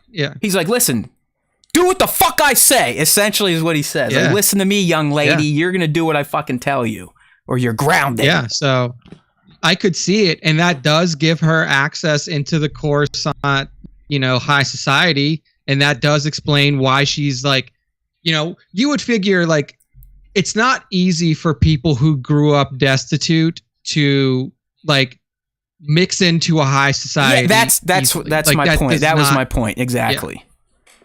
So like the way that she can just flip the switch and now she's in high society Coruscant mode, like that makes me believe that she was a part of this society to begin with, and that she just can reintegrate very easily. Yeah, I'm with you. Where all the other ones, I think, were recruited for what they were needed for, but Vel, I believe, is closer to Rael than we have been led to believe. Yeah, like the crew for the Aldani missions, almost like if you've ever seen Ocean's 11, when they go through, put the crew together, they're like, all right, we need a bag man, we need a driver, we need a tech guy, we need this guy.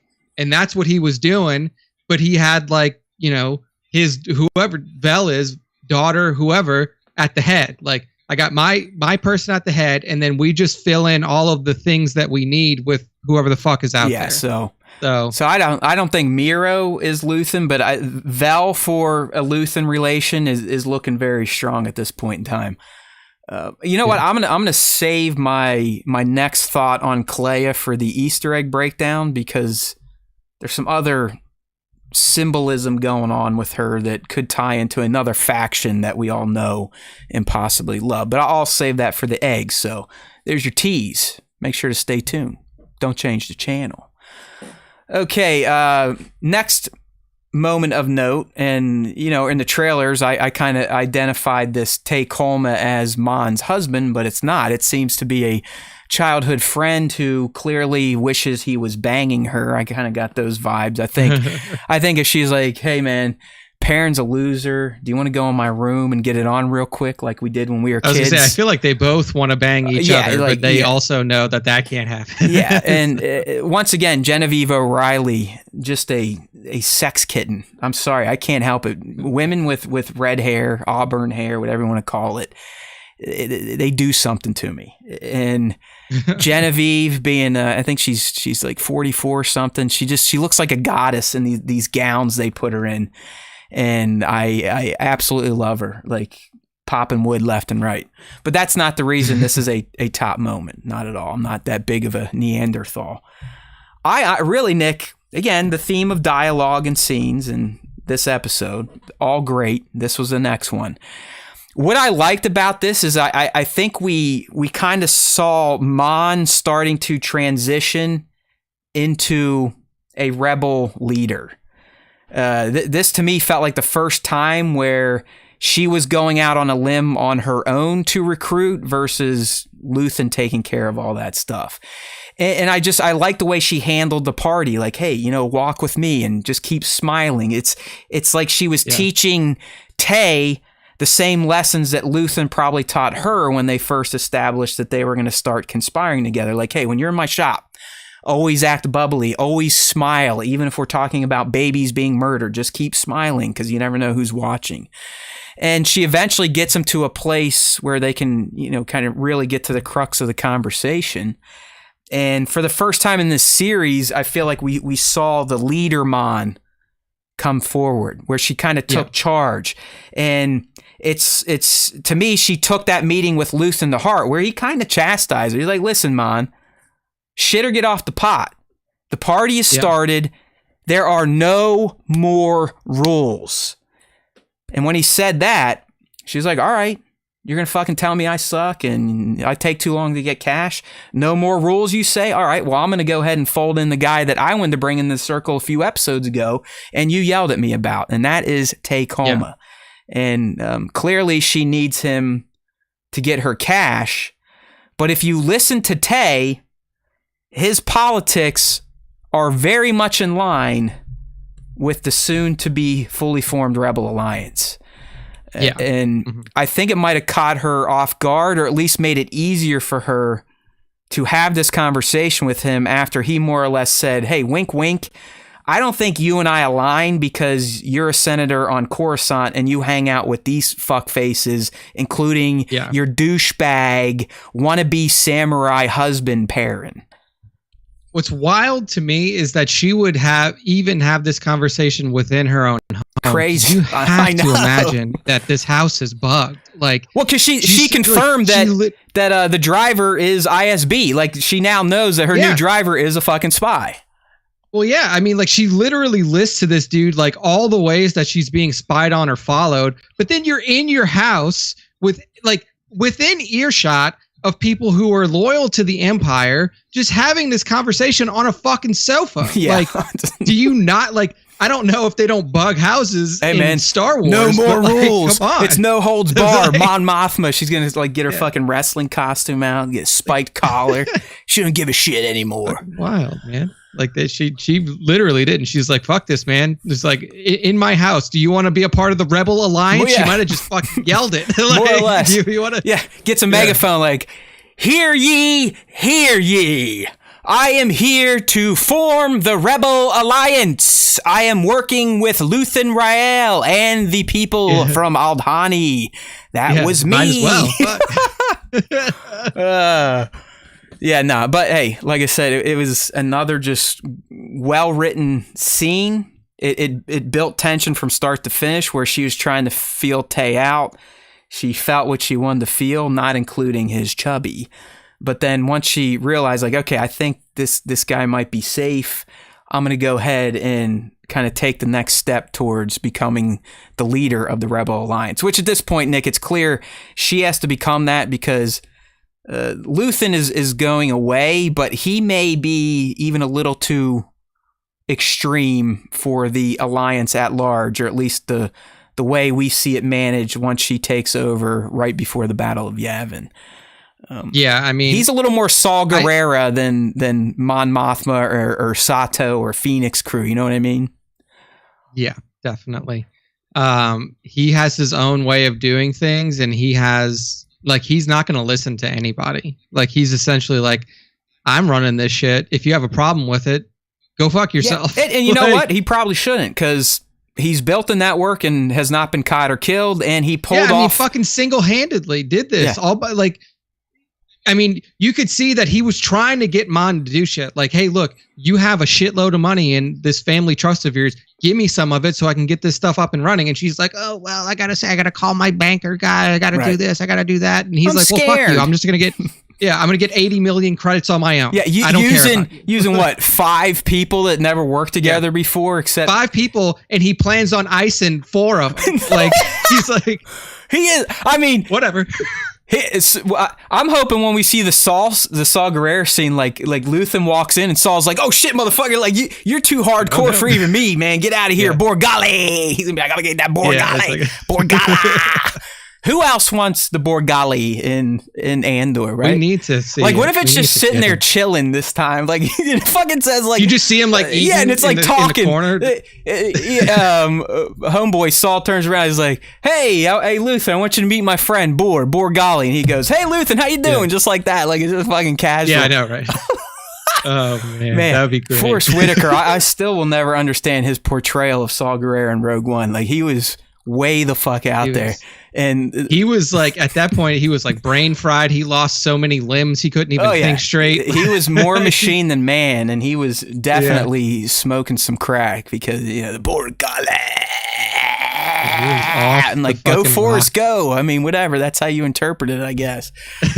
Okay, so moving on with our dialogue heavy episode, and the one that I teased earlier, and honestly, I did get emotional with this scene, and I'm talking about the second scene with Marva, where Cassian, he's met with Bix, and he comes back, and he's like, "Listen, I got the money. We can finally get out of here, live in peace." And she just rejects him, but it's her words and the way she explains her choice to him. It was beautiful, and like I said earlier, it's just like, dude, listen to what your mom's saying. Like, this lady you love and you would definitely die for. Listen to what she is saying. She is telling you, because of that heist mission and hearing it around the galaxy, she is already seeing those that, were doing their little rebellions and ringing their bells to all pull together on Ferrix. They have a new sense of confidence. They have a new sense of hope. She recounted that tale of, "I haven't been able to walk through Rick's Square ever since they hung your father. I go the long way. These days, I walk through it with my head held high." I was talking with Bat, and Bat's like, "Dude, I could see Marva jumping on top of B2 with 2 guns in her hands and riding it into the garrison going, 'For the rebellion!'" It's like, that's how fucking amped up she was. So for me, Nick, when I'm watching this, it was sad. The emotion to me was sad because she's more or less begging and pleading with Cassian, like, "Listen, man, this is a good thing. This is what we've been waiting for. This is what the galaxy needs. Fuck these people. I'm going to stay here and fight. And he just keeps rejecting her. And it was sad to me. It was sad for Marva and what she's experiencing with her son. It was sad for me, for Cassian, and that he's just, in his head, he's so far removed from wanting to fight the good fight. For whatever reason, his upbringing, his sister mystery, or he just doesn't care. He's seen too many, as he said, the partisans, the Seps, the rebel cells. They've all failed. They do nothing. They can't affect major change on the Empire. But Marv is telling him they've finally done it. That mission proves that we can do this. Yet he still was like, that he was a part of it. That was the other thing, Nick. It's just all that. As the viewer, we know this all. And I just want to be like, Marva, he did it. He did it. Honestly, if it weren't for him, they wouldn't have done it. Like, your son did something amazing. Like, you could see for a second, too, that he was, like, thinking about telling her. But he, like, held himself back. Yeah, and he was like, he wasn't angry, but you could tell he was frustrated. He's like, listen, Mom, I don't understand you right now. Like, you are making no sense. So that was the other beautiful aspect of the scene. He is still so far out from getting it, from understanding his role in overthrowing the Empire. He wants nothing to do with it. I mean, look at it. His mom makes a heartfelt plea and does excuse him. She's like, I get it. If you want to get out of here. What does he do? He goes to fucking Florida to get laid. Like, yeah, man. He doesn't give a fuck. His mom's saying, I am going to die for the rebellion. And he's like, all right, I don't understand you. See you later. I'm going to go get my dick wet. That was pretty crazy. I mean, but this scene is what makes the Nemo stuff almost shocking. Like, really, dude? This is what you're choosing to do? This is where you're going to hide? You're going to hide on like a fucking beach casino planet? What's wrong with you? Dude, I could see it from his angle, though. Like, you got to think that this kid was literally like a tribe kid on Kenari. He's also on the run still, by the way. I think we all forget that. Like, he is a wanted man. Yeah. So. Yeah, well, if anything, we learned when he was talking to Bix, like, they're after your ass. And, like, not even in regards to what you, like, what she doesn't know that you've done, like, not even in regards to the Aldhani mission, just in regards to what you did here. Like here on on Ferrix, like, and Morlana 1, like, all that shit, like, they're after you for that. Plus now he knows that they're going to be after him for all, like, once they find out he was involved in Aldhani, they're like, this dude is fucking public enemy number one. Yeah. But from his perspective, he's like, I was in a shit situation when I was on Kenari. I got rescued by Marva and have continued to be in like a slightly better situation. Like, I have a house to live in and I have, you know, like a family in essence. But he's always owing people money and this, and he always feels like he's not getting to do what he wants to do. And now that he's got the cash. This is this type of shit. Like, when you, like, even in real life, when you see like people who are destitute that like come into money, whether it be by hook or by crook, like if they win the lottery or if they like score a big, like if they start dealing drugs and like score a bunch of money, like this is what they do. Like, they buy expensive cars. They go on these lavish vacations they're and not, shit like that. They're not the smartest of people. Yeah, like, just to experience it. Just to be like, hey, for once in my life, I want to stay at the most expensive hotel room and eat food that's not fucking shitty. True. And, like, I mean, that does... like, just the way that he looked at the shower, he was like, oh my God, like, hot running water? What? Like... I get it from his. He grabbed himself a good-looking hooker too. I mean, let's not be. Yeah, I mean, let's not overlook that. I mean, he wasn't skimping on that. But yeah, I found this to probably one of the most emotional scenes in all of Andor up until this point, at least for me, or me and Jamie Guzman here in the live stream chat. It hit me for some reason. I think it was for all the elements we talked about. But it shows, once again, how well these scenes are scripted. It's great stuff. Fiona, fantastic job acting and really showing her strength, and obviously Diego. So Nick, sure, Cassian's life and all of his experience definitely are one of the reasons why, or many reasons why, he's not eager to be a rebel. But honestly, and I want to say this now so I don't forget when we get to the Easter eggs. I think the biggest reason he sees no reason in rebelling is through his father Clem and that scene we got to see. Because if you notice in that flashback, he was still a boy. They were just showing him standing there. That's called artistic stuff, my friends. Mm-hmm. Clem, what was Clem trying to do? But Clem was just trying to help, like tell them to literally stop. Like, hey, you're making it worse. He literally says, this is not our fight. Stop. Yeah. So Clem, I honestly think, is the main reason why Cassian's so anti-rebelling, because he saw as a kid, his dad try to do the right thing, try to stop these citizens who were fucking throwing shit at the clones, saying, boo, get out of here, fuck you, Republic, because clearly Ferrick's separatist. And Clem ends up getting hung for that. They don't show it, but we see him hanging when Cassian charges the clone garrison with his pipe and gets himself thrown in jail and ultimately on Mimbom. But I think he saw through Clem, like, look, Clem was, and we could say this about Clem all the way back to the flashback. Clem didn't want to fuck with the kid. Clem was just there. Let's do the job and get out. Marva's the one that was like, leave him. Yeah. Marva's the do-gooder, the one that always wants to go the extra step to do the right thing. Clem's more like the Cassian we see now, the adult Cassian. I don't want to get involved because it's going to lead to bad things, and I think he draws on that experience with Clem getting hung for not wanting to fight. Okay.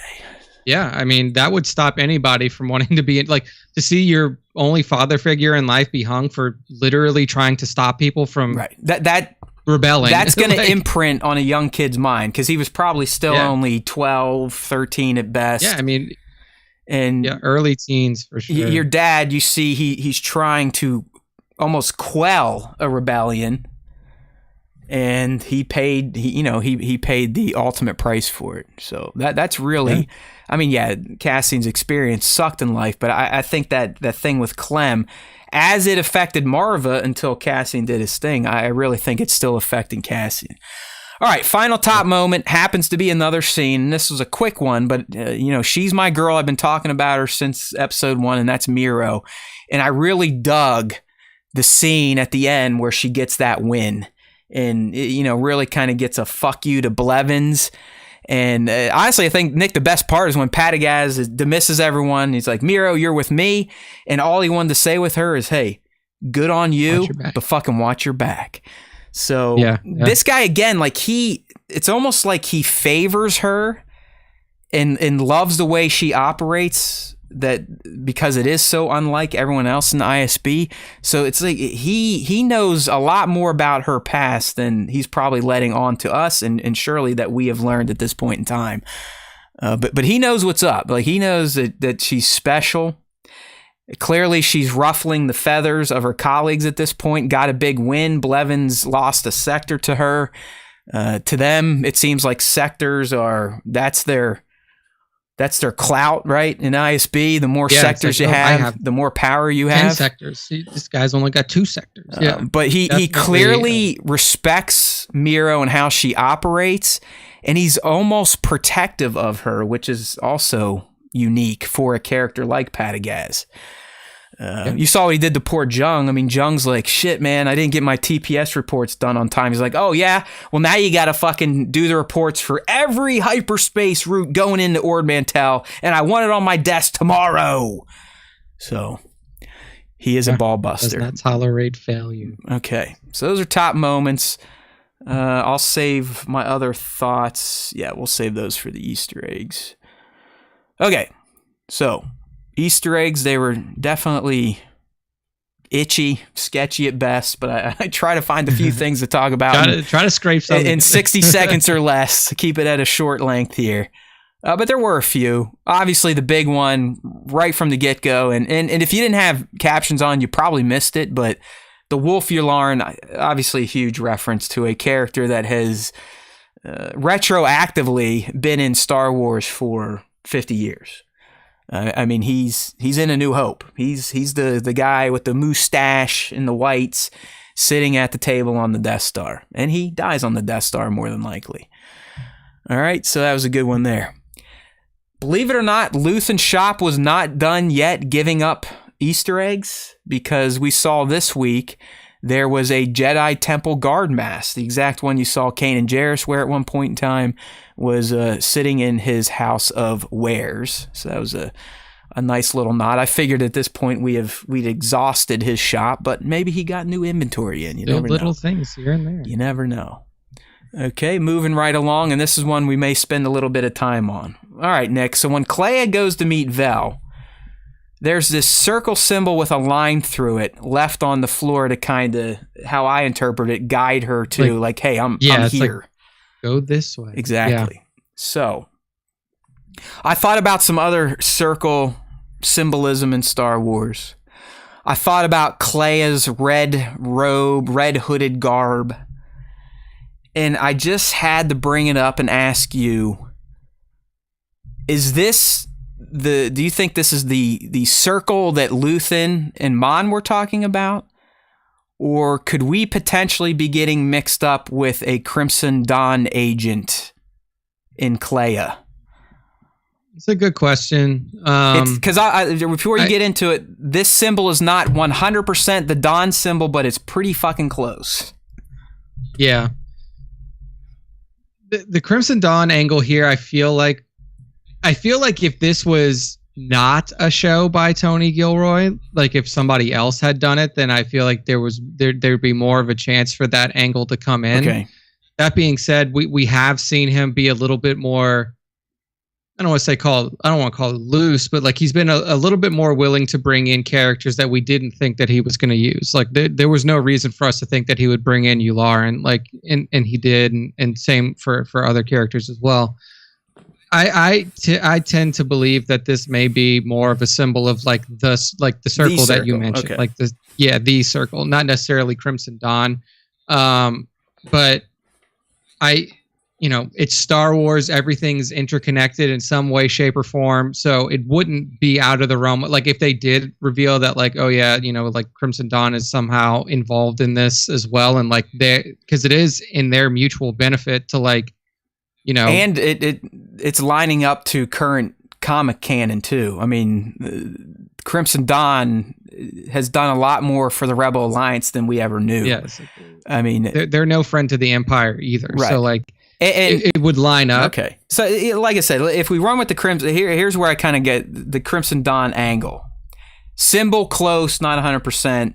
Kleia's red garb, the hood, and just the way she carries herself. I mean, as I've been saying, she is Luthen's equal, or above him, or connected to someone above him. And usually when we talk about who are you connected with or having connections, we're getting into underworld territory. All right? Yeah. Crimson Dawn at this point in time would more than likely be in control or under the control of Kira. Maul is, I think he's on his spirit walk now, where he gets a little goofy, ends up on that Sith temple on Malachor, and the rest is history.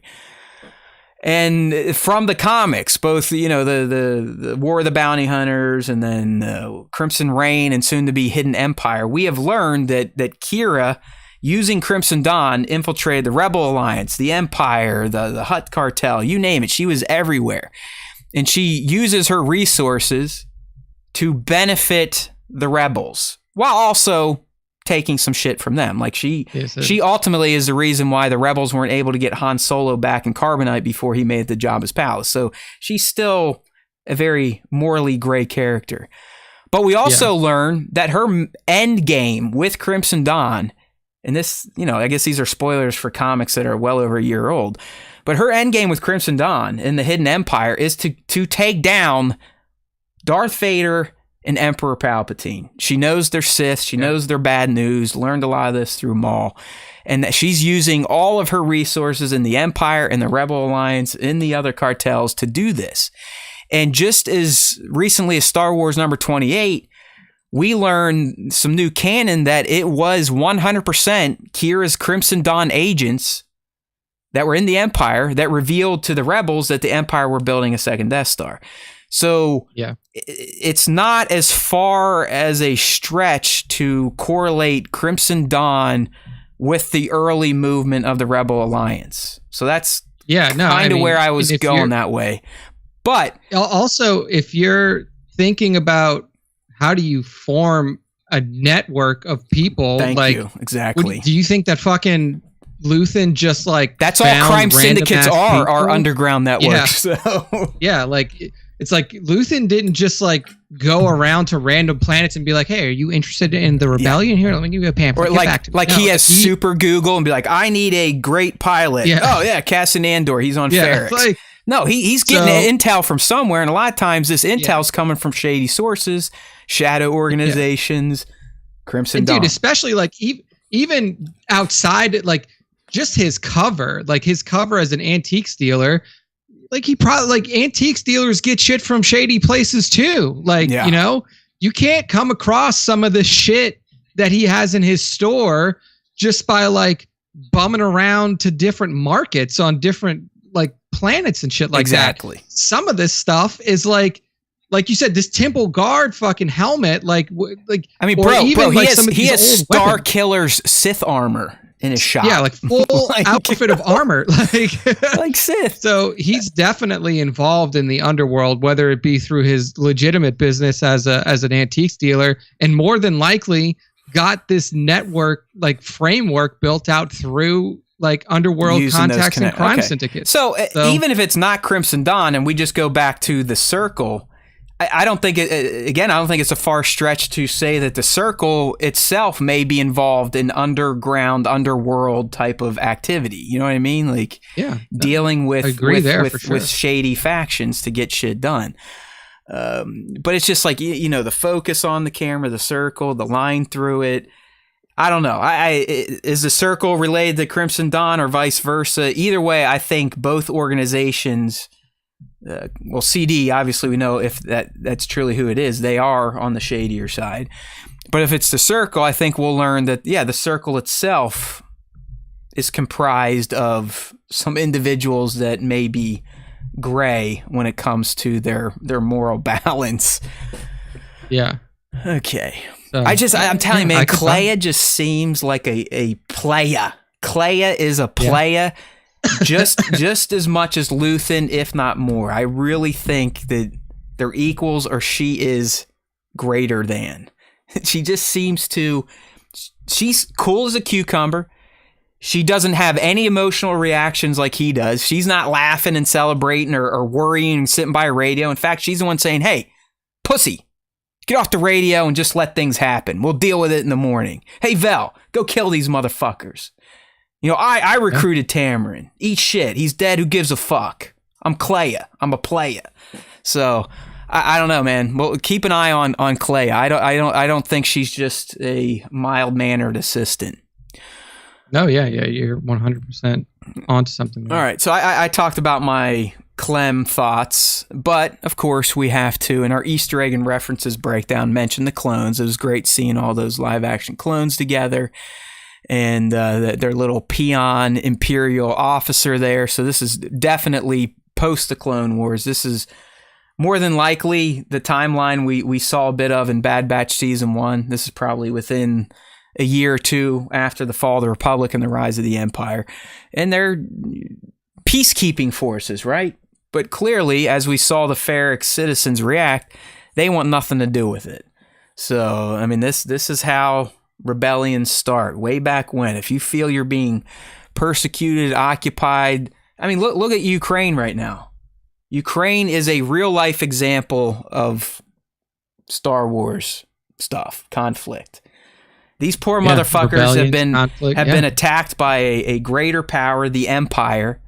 They are the rebels. I mean, hell, they've got their own rebel cells. I mean, if Nick and I in their own country, they're the rebels in their own country. If Nick and I were Ukrainian, we'd no longer be doing the show because we'd either be dead or fighting right now. Because if you were in the army or not, you went to fucking defend your country. That's a true rebellion. That's a rebel hero. That's the rebel heart. And as we discussed, Cassian doesn't quite have it yet. But clearly the people of Ferrix always have, and they're going to be a thorn in the side of the Empire moving forward because of our girl, Marva. I do think Bat's right. I would love to see her go out riding B2 with two guns, just going, pa, pa, pa, pa, pa, pa. for the rebellion, just rolls into that garrison on Ferrix and blows the fuck up. All right, moving right along. What's this next one here? An eggs, blah, blah, blue. Oh, we get an Ord Mantell drop when Padagaz is busting Captain Jung's balls about not finishing a report. And Ord Mantell became in the know again, in the spotlight again, thanks to Bad Batch Season 1. That was Sid's hangout. Ultimately, that's where the Bad Batch more or less reside at this point in time. But while we're talking, I'll save that for fucking speculation time. Jung. Just keep it in your mind. There's something going to happen with this man. We'll talk about it soon.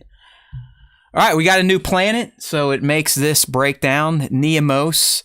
The internet affectionately has dubbed it either Space Florida or Space Miami, and I think it's a pretty good renaming of this planet. And as Tones told us, this was a real-life location, Blackpool, UK, also known as Shitty Las Vegas. All right. And some seeker droids, right? Probably the ID-10 variety, not the kind that would ride on the backs of our Inquisitorious units. Or, what's her name? Iden Versio. I think she used to whip a seeker. So we got to discuss them.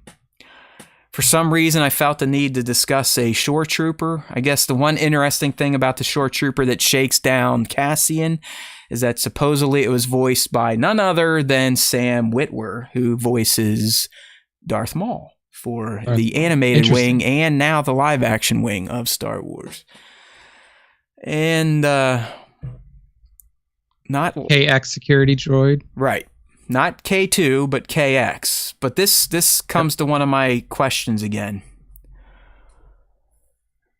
All right, so we know we're going to see the whole K2 thing, not till season 2. We got that. Yeah. But if you think about how, Cassian, we know he reprograms them, and then we see kind of how K2 becomes, how he acts, his demeanor, so on and so forth. Mm-hmm. Do you think, is there any possibility that when this happens, K2 somehow uploads B2 into K2, and that's how K2 becomes K2? Like, get some of his personality. Wow, that's a good call. I think that's actually like a really interesting thing. Because why call them K2? They're KX droids. They're not named like R2 or R4. Yeah, and if you heard their voice is not like K2's voice, and B2 does have a more human like voice. Yeah. I think you could be onto something, because I mean, like, the whole story with B2 is like clearly the form that he's in now, like the body. He's limited. He's severely limited. He's very limited. He's always. I love B2. I kind of hate myself early on. I believe it was the preview look at B2. Both of us, we were shitting on him. We're like, look at this piece of shit droid. You're nothing. You're no R2. You're no R5. You're no BB-8 even. And now, honestly, I love B2 because he has such a personality. He truly is a part of the family. Yeah. And if, like, let's think about it. C-3PO is with the Skywalkers for decades. And never would C-3PO sacrifice himself the way K2 did for Cassian. Like, literally, Cassian, climb. I mean, it was like the family dog saving the owner. And how does that relationship develop if he's just a reprogrammed assassin droid or security droid? Oh, yeah. It's like, I think that, yeah. I feel like we may learn that however he does the reprogramming, he uploads a part of B2, and that's how we get K2SO. I think that you're spot on there for sure. Yeah, there you go, Bat. Very similar to how Leet becomes a part of the Falcon. They kind of take the core essence of the robot and upload it into another system, and that system takes on the personality. That's kind of what I'm thinking. Like B2's essence, as weird as that sounds for an astromech or a robot, it gets transferred into a new shell, and that is K2. Yeah, no. Yeah, I agree. All right, with so that. there's two big ones. Write it down, everyone, and secure the trophies or medals. I'll take either one. 10, 25, 22. Matt Haywood, SWTS. B2 is K2. And Miro is somehow related to Cassian. I'm ready to take it to the bank. No, I think those are all good speculations for sure. Okay. And then this last one here, would you get on this lady? Well, if you were listening, the person that got sentenced right before Cassian got in trouble for having a massive unleashed. So that's why she gets her turn in the sun. She dropped a massive mention. So in Andor, 4 months in prison for having your dog off leash. Exactly. So so they now had the Corellian hounds we saw in Andor, and now we got a massive mansion. So Andor is covering all of the domesticated animals of the Star Wars universe. Yeah. All right. So in terms of my thoughts, I got the B2, K2, I got the Clay, I got the Miro. So that takes us to the last one. We'll do this before we lay our predictions for episode 8. So just to catch everyone up, if you're on the live stream, this screenshot may look like a spoiler to you, but it is not. This comes from a trailer that released on September 21. So really the day the show came out. And for those listening, it's a screenshot of that ISB meeting room that we're all familiar with now. And everyone's sitting around the circle table, but in the middle is that hollow projection of Cassian's mugshot that Cyril had in the first 3 episodes. So clearly at some point in time, not that it should surprise anyone, they kind of figure out that this Cassian character may have a hand, at least in the Ferric shit, but he may also have a hand in Aldhani. Yeah. So the reason I'm bringing this up, not that this should surprise anyone. I mean, we've been talking about this for weeks. Kevin was in here earlier, kind of reiterating some things we've said about Cyril. Yes, Cyril is definitely going to link up with the ISB and Miro. That's the only reason they've been dragging his dead ass along. He's going to be key to her investigation. Yeah. But the reason we're talking about this scene, it's not even the fact that the ISB learns of Cassian and they've identified him at this point. Big fucking deal. I mean, the guy's already in the system. He's done a bunch of shady shit. He was already on the run. It was bound to happen, especially with these new measures the Empire has instituted after Aldhani.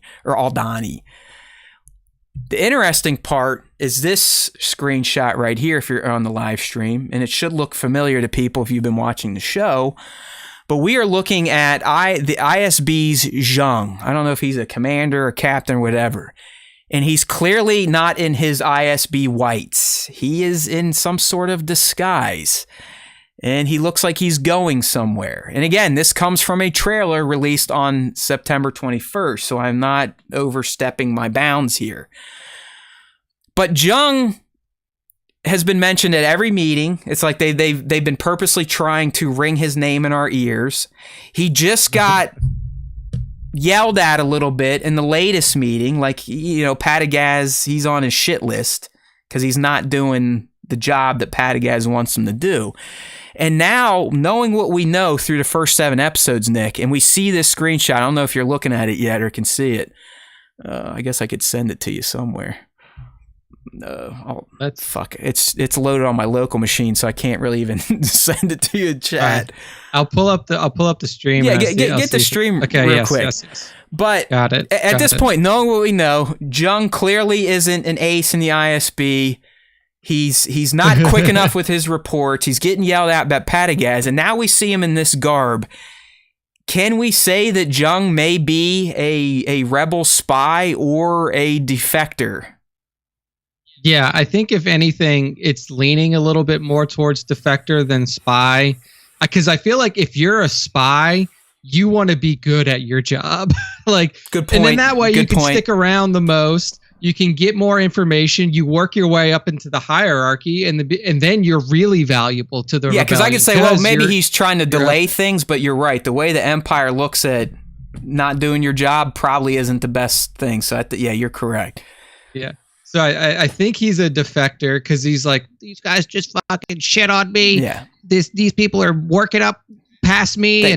She just got here and now she's got more sectors than me. Yeah. Or he could just be a guy that finally realized, what am I doing? It's I mean, up, man. like they're now sending blockades to Aldhani, these simple people. Yeah. They're going to lock them all up. I mean, is this really the right thing? Is this the right response? And like many, like Gorn before him or Nadine, they realize I'm on the wrong fucking side, and he finally gets out of town. So. I wanted to talk about this before we get into our speculation on episode 8, because it does look like this could be coming up soon, to where Jung, more than likely, as Nick said, and I agree, is probably going to defect. Yeah, I think so. Like, there's no way that he sticks around, especially now. Obviously, you showed that he was in the trailers as potentially a defector. But yeah, I think that like them shitting on him pretty consistently since the beginning of the show is probably going to lead to him defecting. And then they'll get some sort of, I don't know how valuable he'll be in terms of an Imperial defector over to the Rebellion, but I do think that they'll get some sort of like key information. Yeah, that's what I was going to say, Nick. I'm assuming he chooses to leave because he just learned something pretty fucking important that he thinks could help these people that are popping up around the galaxy and really making their presence felt at this point. But I don't think Jung is long for the world either. No, he's probably toast. Yeah, I mean, hell, if he meets Luthen, he'll probably give Luthen the goods, and as soon as he turns around, he's gonna get shot in the back of the head. So yeah, it's like he's definitely dead if he sees Luthen. Yeah. We know that now. Only for sure. Only Clea, Vel, and Mon Mothma are allowed to see Luthen. Everyone else must die. All right, my friend. So go ahead. What do you think's going to happen tomorrow, or depending on when you're listening, what happened in episode 8? Yeah, episode 8 is an interesting one because we're going to be rolling into the next new official trilogy of episodes. Yep. So I'm assuming that we're going to start off with we're going to have to get information on Cassian's imprisonment pretty soon, and I think that there will be he's going to get flagged, and that's why he's going to get brought up at this ISB meeting, because clearly this name that he gave is not going to show anything. Yeah, what was the name? I wrote it down at one point in time. It was a really shitty name. Keith. It was like Keith. Yeah, it was Keith Gig. Gringo or something like that. It's almost like worse than Grief Cardboard. You know what I mean? Like, yeah. So I'm Keith Marijuana. It was good job, Cassian. You probably shouldn't be on the lam. You're not good at it. It's like, yeah, you're not great at coming up with. No, man, my name's Keith, dude. It's Keith. Keith Gringo, brah. But he's gonna pop up in this meeting because obviously there's already kind of an APB out for Cassian from Barracks in Morlana 1. He's now arrested under a different name. They're going to run that name. They're going to find out that Keith Gringo does not exist in the world. They have an image, probably a mugshot from him when he gets put into the Imperial prison system. That'll pop up through ISB Bing immediately. High value target or high value, wanted person in custody. Oh, so Nick, do you think maybe that's why he gets sent to that? It seems like a high max prison that we've seen him in the trailers. Do you think that's like he's probably going to get moved from Neomos County jail to a galactic lockup? Exactly. Okay. Exactly. Because right now, he's probably, they gave him 6 years, so I don't fucking know if they would hold him on Neomos for 6 years. But he's probably in the same place as he's with the drunks. He's in the drunk tank for the time being until they transfer him. All the fuck ups. And then, and then they'll see oh shit, this dude is actually high value target. We need to make sure that he is in a high security, maximum security prison. Start to transfer over. And then what will be interesting is if we get into the storyline with Vel trying to kill him, because if we do get into there, then you may get into a situation where it's she has to do a semi, she has to break him out buddy, of prison. You're going right where I was thinking 100%. Yeah, so you have to break him out of prison purely to stop him from talking about what's going on. And then when you get him out of prison, you want to kill him. Yeah.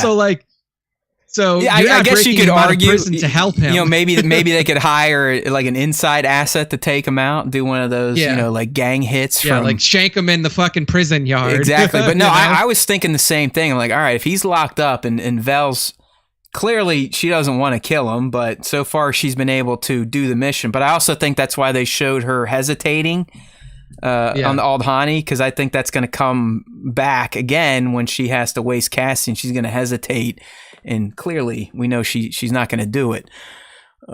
So okay, I'm kind of with you. It's always weird with these. We're moving in, as Nick said, into a 3-episode story arc.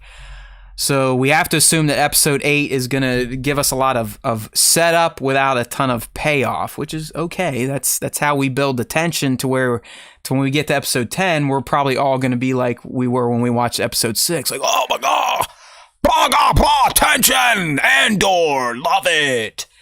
So, but I'm with you. I think we almost start in. We ended on Cyril, so I think we start in on Cassian. I think that's where the episode starts. We kind of catch up with him. Where is his lockup, and truly what is his situation? What's he thinking? He's probably thinking, how the fuck can I get out of this? Cyril clearly is going to be mixed up, and I do think in his role, either Miro is finally going to read the report where his dumbass was attached to it, or somehow he's going to come across some bit of data at his station that is going to give him an in with the ISB, like, ooh, I found this. Hey, let me transmit this to you. So I think we might finally get the Miro Cyril link up, or at least the beginnings of that connection. Yeah. Mon Mothma, I think, will continue to get deeper into the movement and kind of working her side of it, versus, you know, just kind of being Luthen's lapdog or consultant. And I do wonder, Nick, if they get into the Vel plot thread at this point in this episode. Is that something they at least touch in on, so we as the audience can kind of get an idea? All right, where's her head at? Yeah, they told her she needs to do this, but how's she feeling about it? Is she going to do it? Is she planning to do it? How is she going to react to the knowledge that he is now locked up and could potentially be interrogated, and therefore let the cat out of the bag? I think that is going to be the crux of this 3-episode arc, is like essentially prison breaking him to stop him from talking. Okay, yeah. Because like he has no reason to not talk at this point. Like, he doesn't fucking care about those people. Like, he doesn't care about Vel. He doesn't care about Luthen. He got his, like he said when he was, like, you know, in episode 6, I'm a merc. I'm here for the dollars. And then, you know, like, I'm moving on. See ya. And now he's in a position to where the best thing that he can do for himself to, like, reduce his sentence is be like, look, if you guys want to know who ran the whole shebang on fucking Aldhani, I'll tell you. Like, I'll tell you the guy who commissioned me, or like who was looking for this. Yeah, I know his fucking ship drive signature. It's 123 XYZ. Go find it. It's like, I'll tell you everything about him. See, like, here's the deal though. And yes, that is definitely one of his options, but I think they've gone out of their way to show to us that Cassian, even though he is kind of self-serving at this point, he still does the right thing in the end. I mean, he still shot Skeen, who was trying to betray everybody.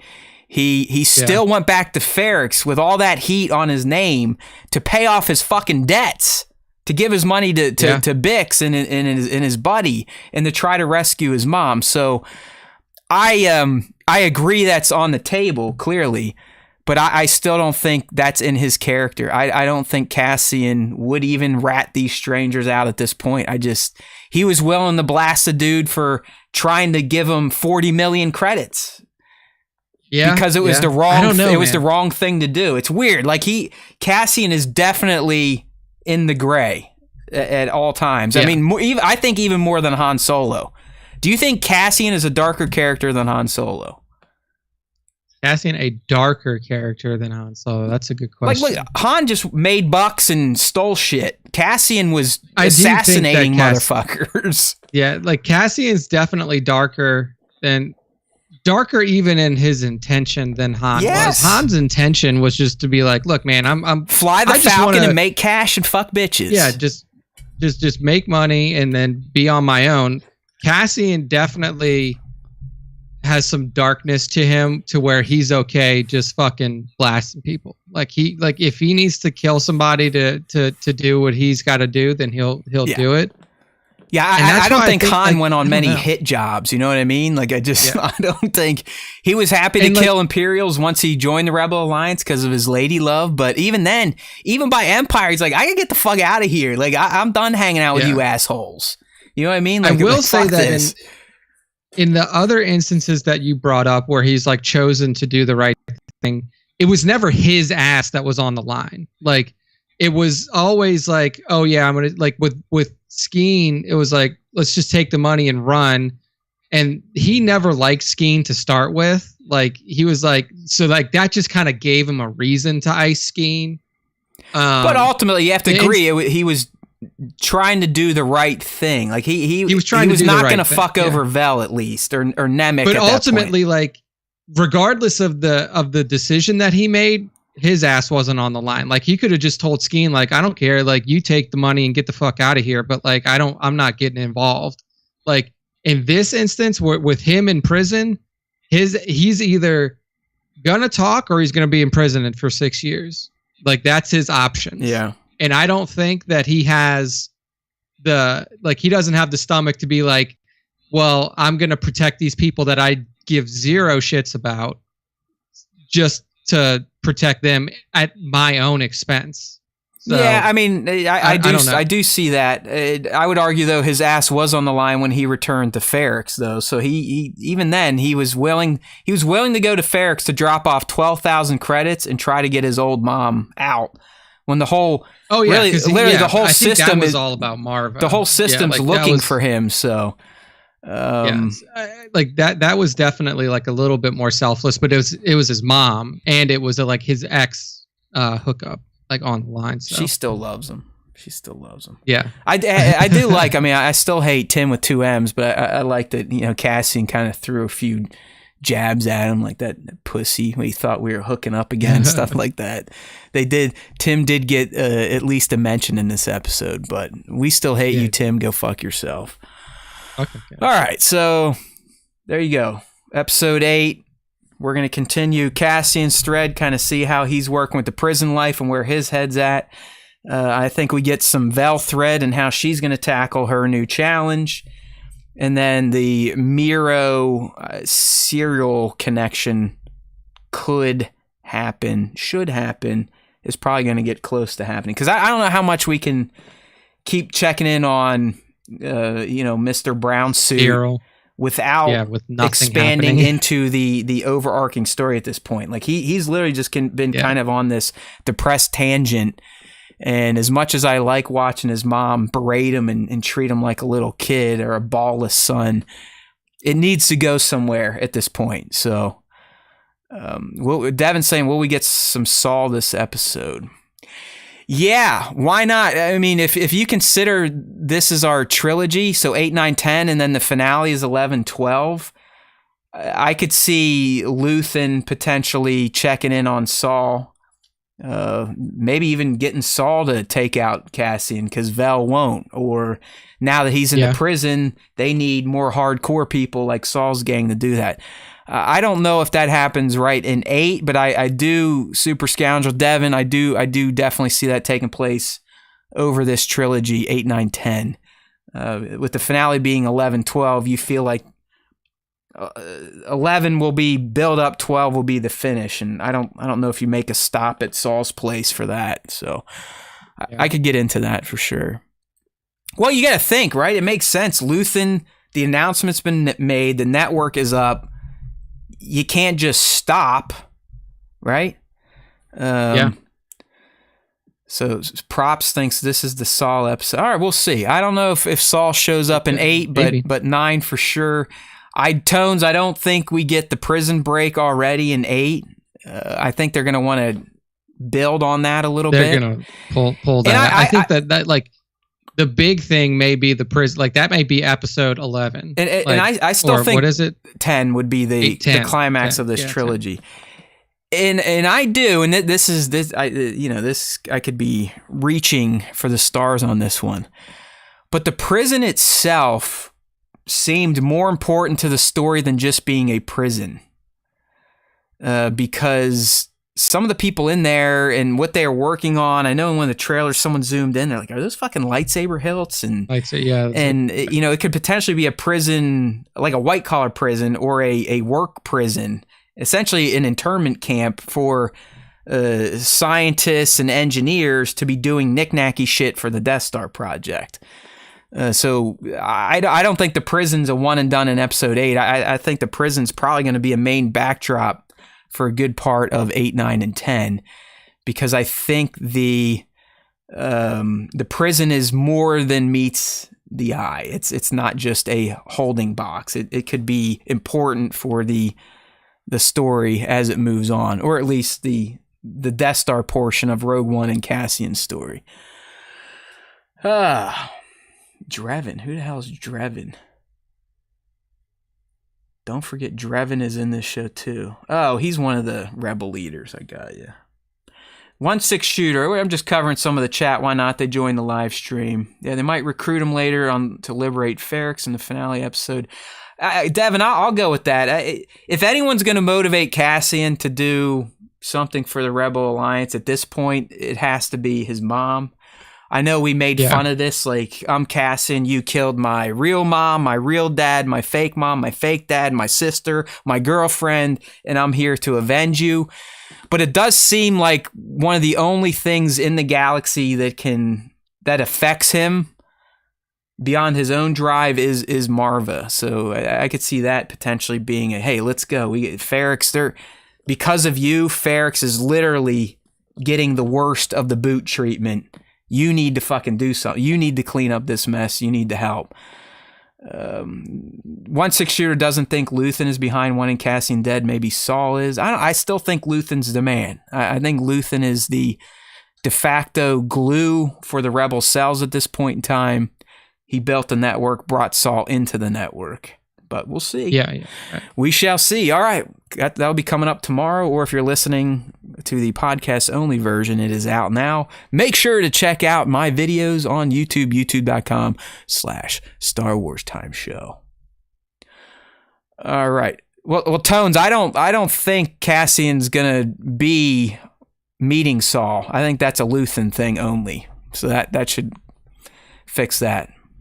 Because a lot of people were worried about that, Nick. Like, whoa, Saul's in the show, and that Luthen guy, is Cassian there too? Because it seemed like in Rogue One that Cassian and Saul didn't really know each other, at least by appearance. They obviously... Yeah, I mean, but they don't need to interact with each other. Right. So I think Luthen goes to Saul's thing on his own. I mean, I really do think Cassian is... Also, clearly, like, Luthen doesn't give a fuck about Cassian. Right. He's like, kill this motherfucker. Which is odd, considering he even said, like, I broke protocols to get this guy. So he clearly wanted him, but maybe, as Nick said, it was just a tool for a specific job. Yeah, unless Clea is, like, going against Cassian, and then going against Luthen, she's right? Like, that's what I mean. Or going against Luthen. Yeah, going against Luthen. Because Val's like, why isn't he here? And she's like, listen, they're listening to receiving signals and sending signals. This is all dangerous. Fuck you. Why are you doing this? I'm telling you, man, don't sleep on Clea, the playa. She is more than meets the eye. All right, man, moving on. We got some Star Wars movie stuff before we get in this week's fan segment. And as Nick said, until theaters put up posters and start selling tickets, we really can't believe anything with too much or too much of our hearts these days when it comes to Star Wars movies and their announcements. But this week, literally back to back, 2 big drops from what you would consider, at least in pop culture land, reputable sources, Deadline and then THR. Clea Andor's sister? No, I didn't think that one. Props, you need to rewatch the show. I threw out a lot of theories. Miro could be Andor's sister. Clea could be in the underground, the underworld. Clea could be attached to Crimson Dawn. Who knows? Listen, process, and then let's chat. Go back in.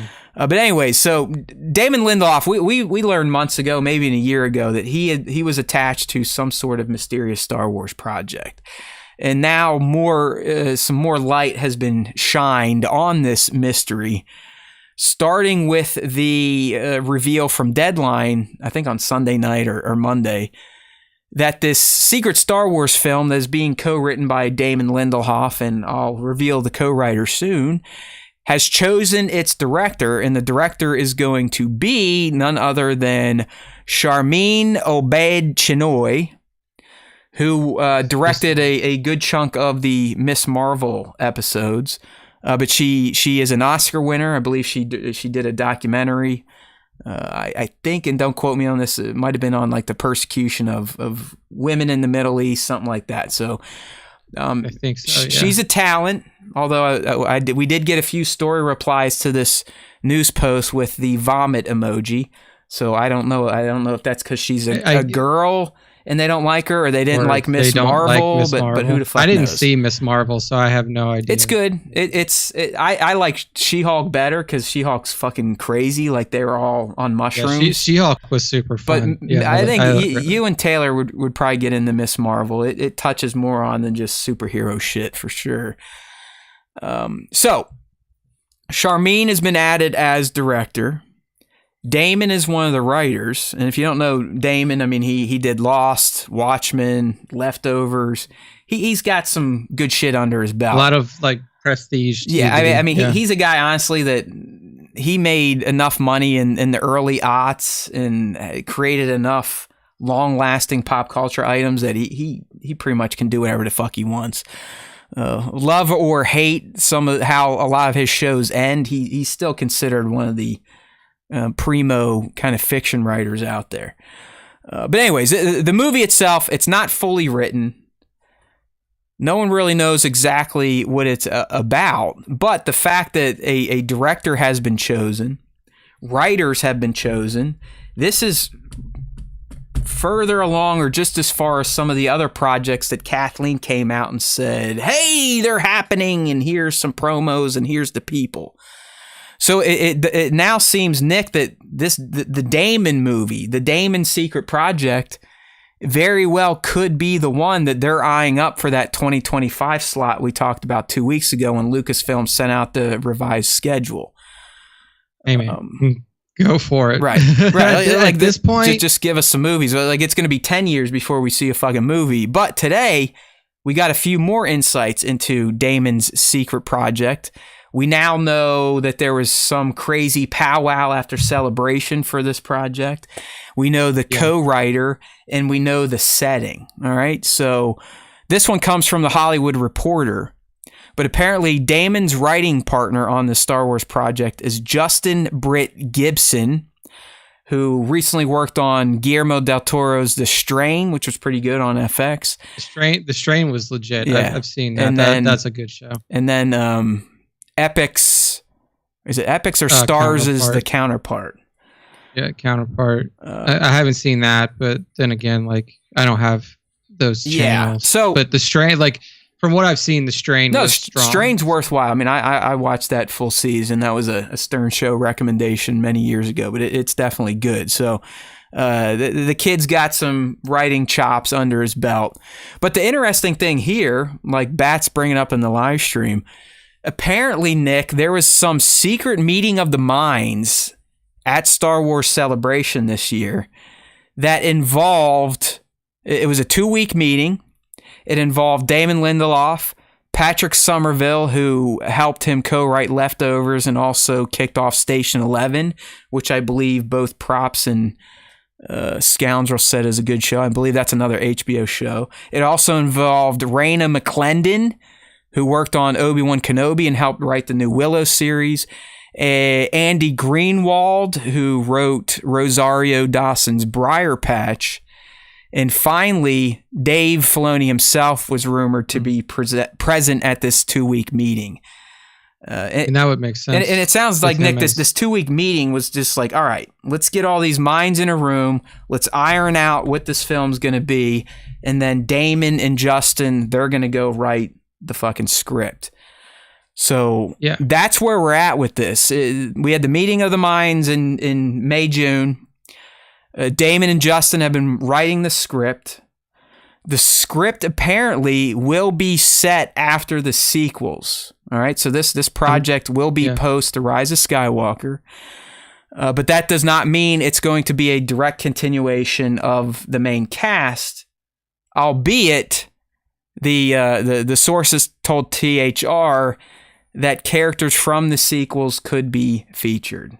Okay, so that's where we're at. And sadly, my friends, as we said when we opened this topic, this is just the state of the Star Wars movieverse. We're going to talk about a quick one-off here after it, but they've really shot themselves in the foot with not really false announcements that never come to fruition, which just adds to the negative connotation that a lot of fans now have about Star Wars movies. A lot of people still haven't been able to shake TLJ or the financial failure of Solo. So there's just this big negative cloud around Star Wars movies, which is why things are taking forever to happen. But it does sound like this one, they're getting the right bodies together. They're thinking about the story. They're not worried about writing a trilogy right off the bat. That was the other thing I forgot. This is being written as a standalone, but obviously success could breed sequels if warranted. Yeah. Okay, so my initial thoughts, if that's what we're going for, I like that it is after the sequel trilogy because I feel like similar to how the prequels went down. I'll fashion it this way. Similar to how the prequels went down, there was such backlash against it that if you leave it alone for too long and you don't do anything with that time period, people are going to assume that you've just abandoned it and that like you're just going to be like, all right, it happened. We're done with it. We're not going to talk about it anymore. That's why, in my opinion, I feel like George already had Clone Wars ideas going on in his head, but it was good that he followed Clone Wars up or followed the prequels up with the Clone Wars so quickly, because then you could be like, yeah, they're out there now, but like here's more stuff around this time period. So one, I'm totally good with the time period chosen. Two, there is a problem in Star Wars movieverse even after we've gotten to the point of like now Filoni is creative director, like Filoni touches everything, where like Filoni is going to be the Kevin Feige of the Star Wars movieverse whenever it picks back up. That is going to be his role. You would hope you would hope so. Yeah, I mean you would hope so. But what Feige had at what Feige eventually established at Marvel was like, yeah, I'm the guy who like I'm like the direction leader, but he also had Favreau, he had the Russo brothers, like he had directors and producers in his stable that he trusted. Yeah, and writers. Like, Feige's not writing shit. Yeah, right. He's just setting the general direction. Like, hey, phase 1, we need to hit these beats. Phase 2, hit these beats. Phase 3, we'll bring it all together. All right, phase 4, bing, bang, boom. So like, to me, like this is team building. Like this is like Filoni sat down with these people and he was like, hey, we need to establish a stable of people for Star Wars, like Disney did for Marvel and like Kevin did for Marvel, where like we are the brain trust and we are the ones that will, set forth what Star Wars movies are going to be for the next 10 years. And the people that you mentioned, Damon Lindelof, Patrick Somerville, Raina McClendon, Andy Greenwald, you've probably seen like, all right, we're going to pull Rogue Squadron and we're going to push Taika's thing back as well, because we want to establish our stable before we start putting shit out again.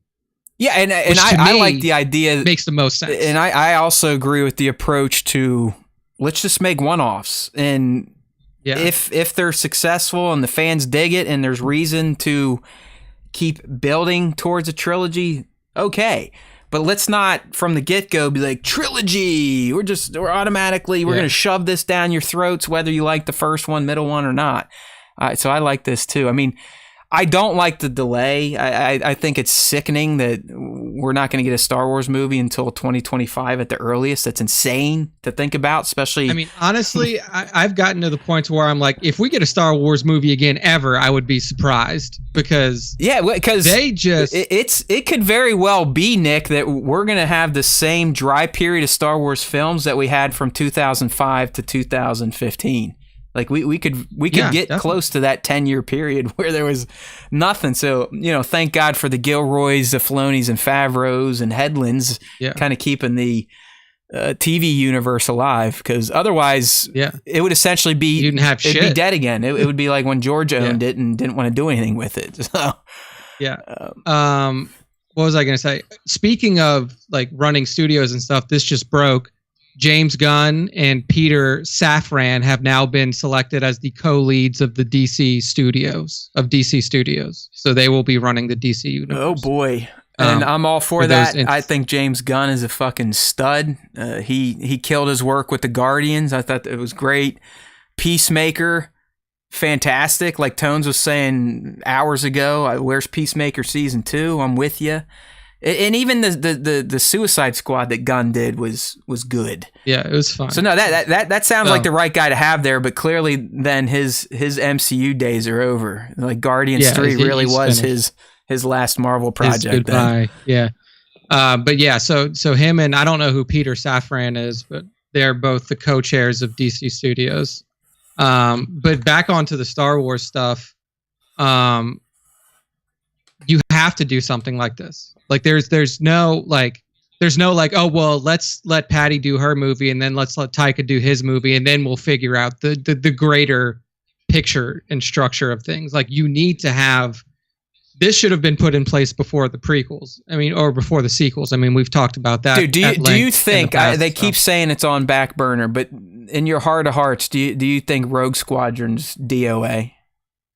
I think that Rogue Squadron, if this group really is the brain trust, they will take both Rogue Squadron and Taika's movie under advisement and make a decision if it will be made, which is how it should be done. Like if you're going to establish this as like the group, like the real, like call them the real story group, like they would have to read the scripts and say like check mark, X mark, or like go and rewrite this shit and come back. I read this more of like this was kind of a story group just for Damon's thing, but you're not wrong. Like Dave should have some sort of, what do you want to call it, a cohort.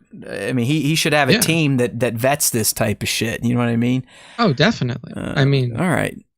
Well, that kind of leads into our last little deal here on Star Wars movies, right, Nick? And jumping the gun. Don't like. Yeah. So this has been. Both of us think that this is kind of bullshit. It's just this is like I mean honestly, Tone shared this in our Discord. So this is nothing against Tone. We love Street Reporter Tones. He's doing his job. But he dropped this story in our Discord chat. Again, if you want to join at Star Wars Time Show on Instagram, use the bio link. You can find our Discord in there.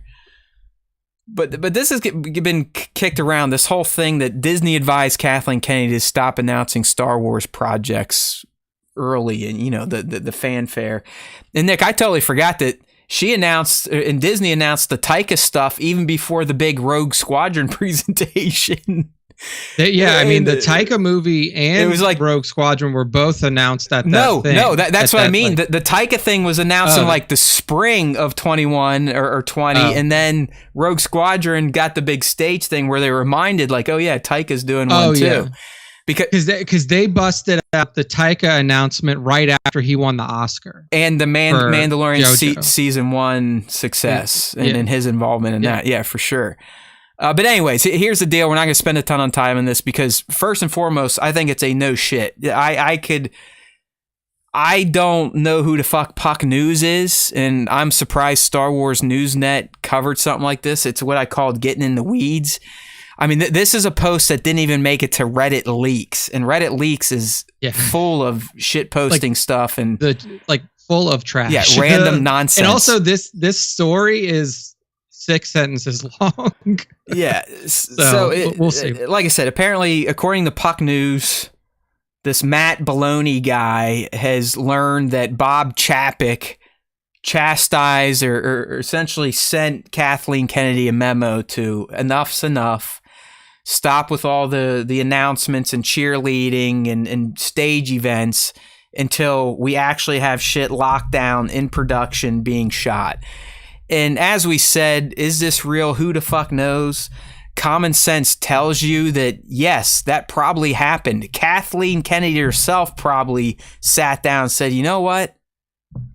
I need to fucking calm down with this shit. If it's my bosses telling me to do it or my underlings or just my own excitement, I need to put a fucking governor on this thing.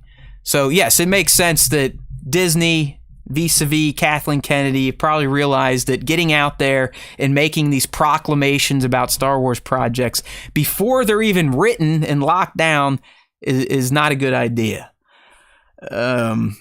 So that's that, but we wanted to comment on it, so here we go. Yeah.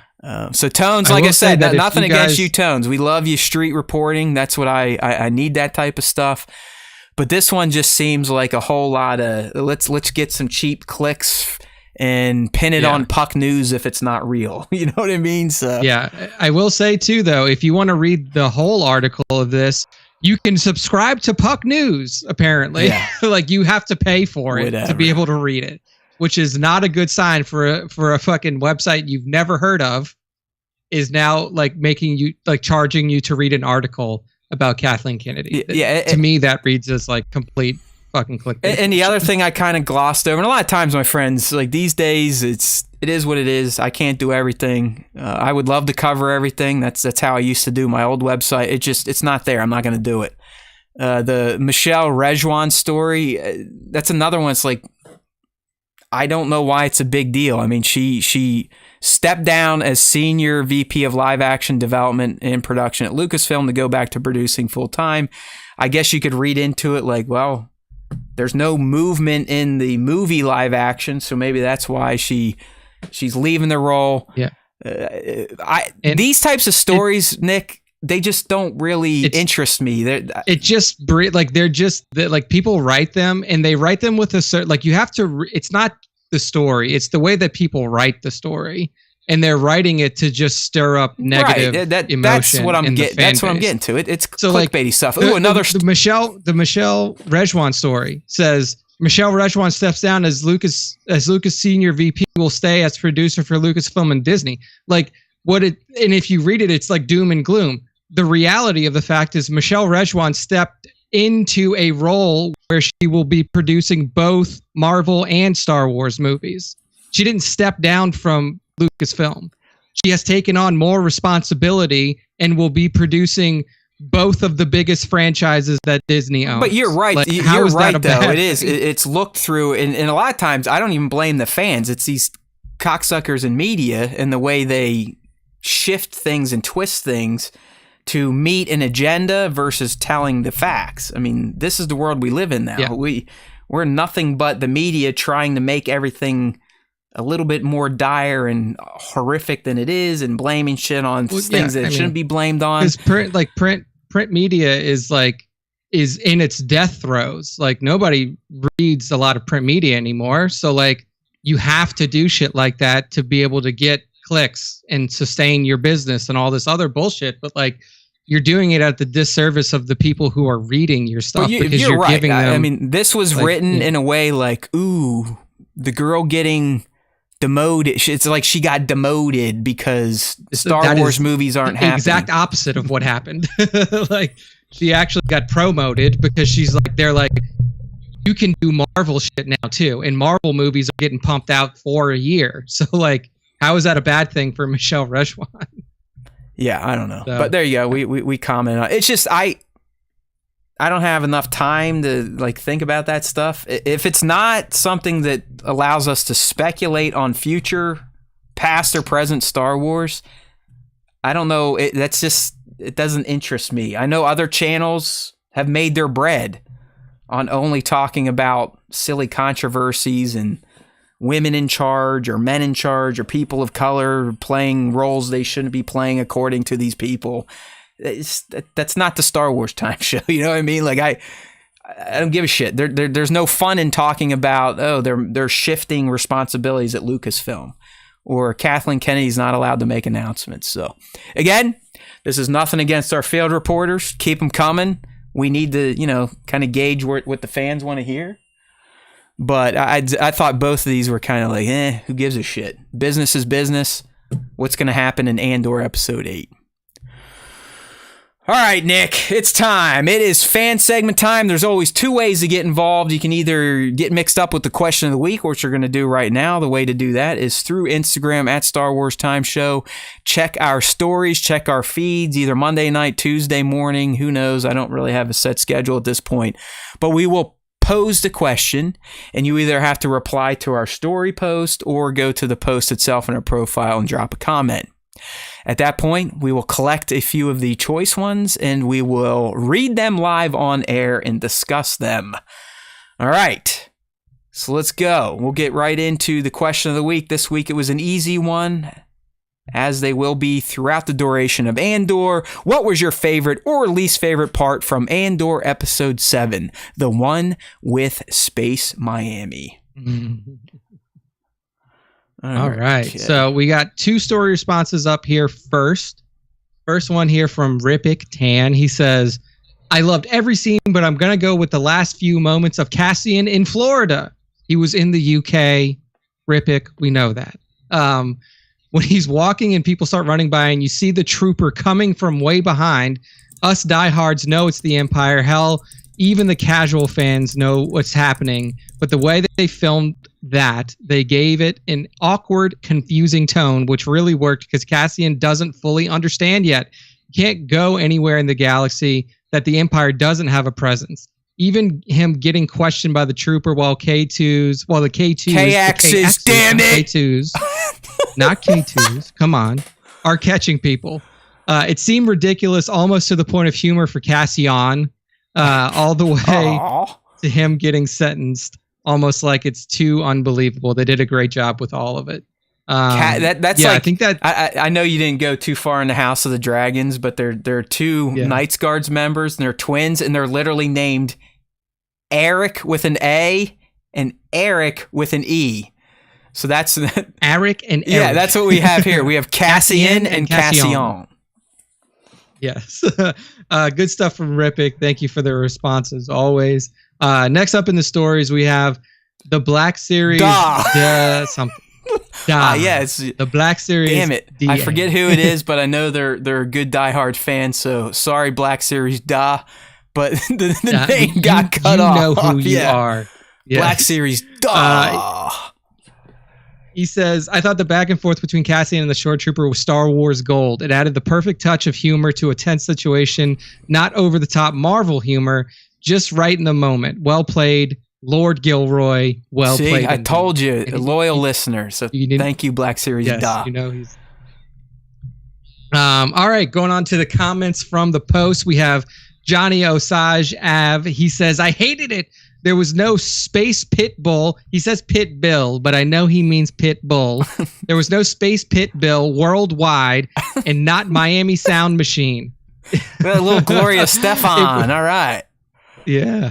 He says it was great. Another layer added to the story. The complexity of this series is amazing, but why do I get Crimson Dawn vibes from Luthen in this K2SO grabs Cassian? Hail TG. It's not K2SO. It's a KX security droid. It's the one. Yes. I remember the exact set pick from last year when we would have been talking about it. It was, we saw the dude in the gray suit. He was carrying up the two other dudes, and we're like, wait, what the hell's that going to be? And we're like, oh yeah, that's probably a. Yeah. I think even then we were calling them K2 units, but yeah. Unless our Lord and Savior Gilroy is completely yanking our chains, K2 is not till season 2. So Yeah. So I mean, he has bullshitted us before. So we'll see. Like Nick said, cramming you Lauren in there. I don't know. Was that borderline on a cynical cameo, or did it make sense? Yeah, no, I think it made sense. I mean, technically, you Lauren is in the fake, like animated canon to Tony. Fiction. Fan fiction. Yeah, this is adding in fan fiction characters now. What a crazy guy. All right, good stuff there from Johnny. Thank you as always. Mira. Christopher Weber 33 says. I think he means Miro. I think he's mixing her names together because it's Deidre Miro. So Deidre Miro. Now we're just going to go with Mira. Mira's win over her ISB colleague and being granted control over the planetary system of Ferrix. Her investigation of the suspected rise of the rebellion will continue unmolested. Oh wow! Look at Christopher, quite. I mean, I was gonna say, honestly, other than Mira, very well written comments. But I always like when the fans hit on my own top moments, because then I'm like, you know what, they're smart. So Christopher Weber 33, welcome to the club.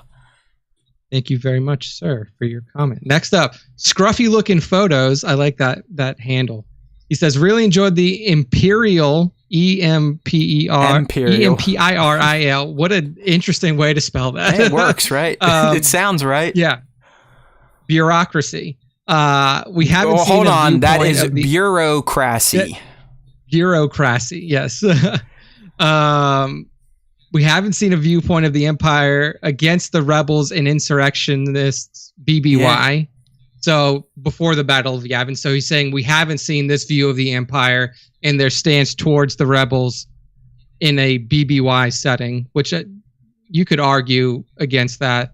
To be honest, I'm really enjoying the show overall. Nice breath of fresh air from Star Wars.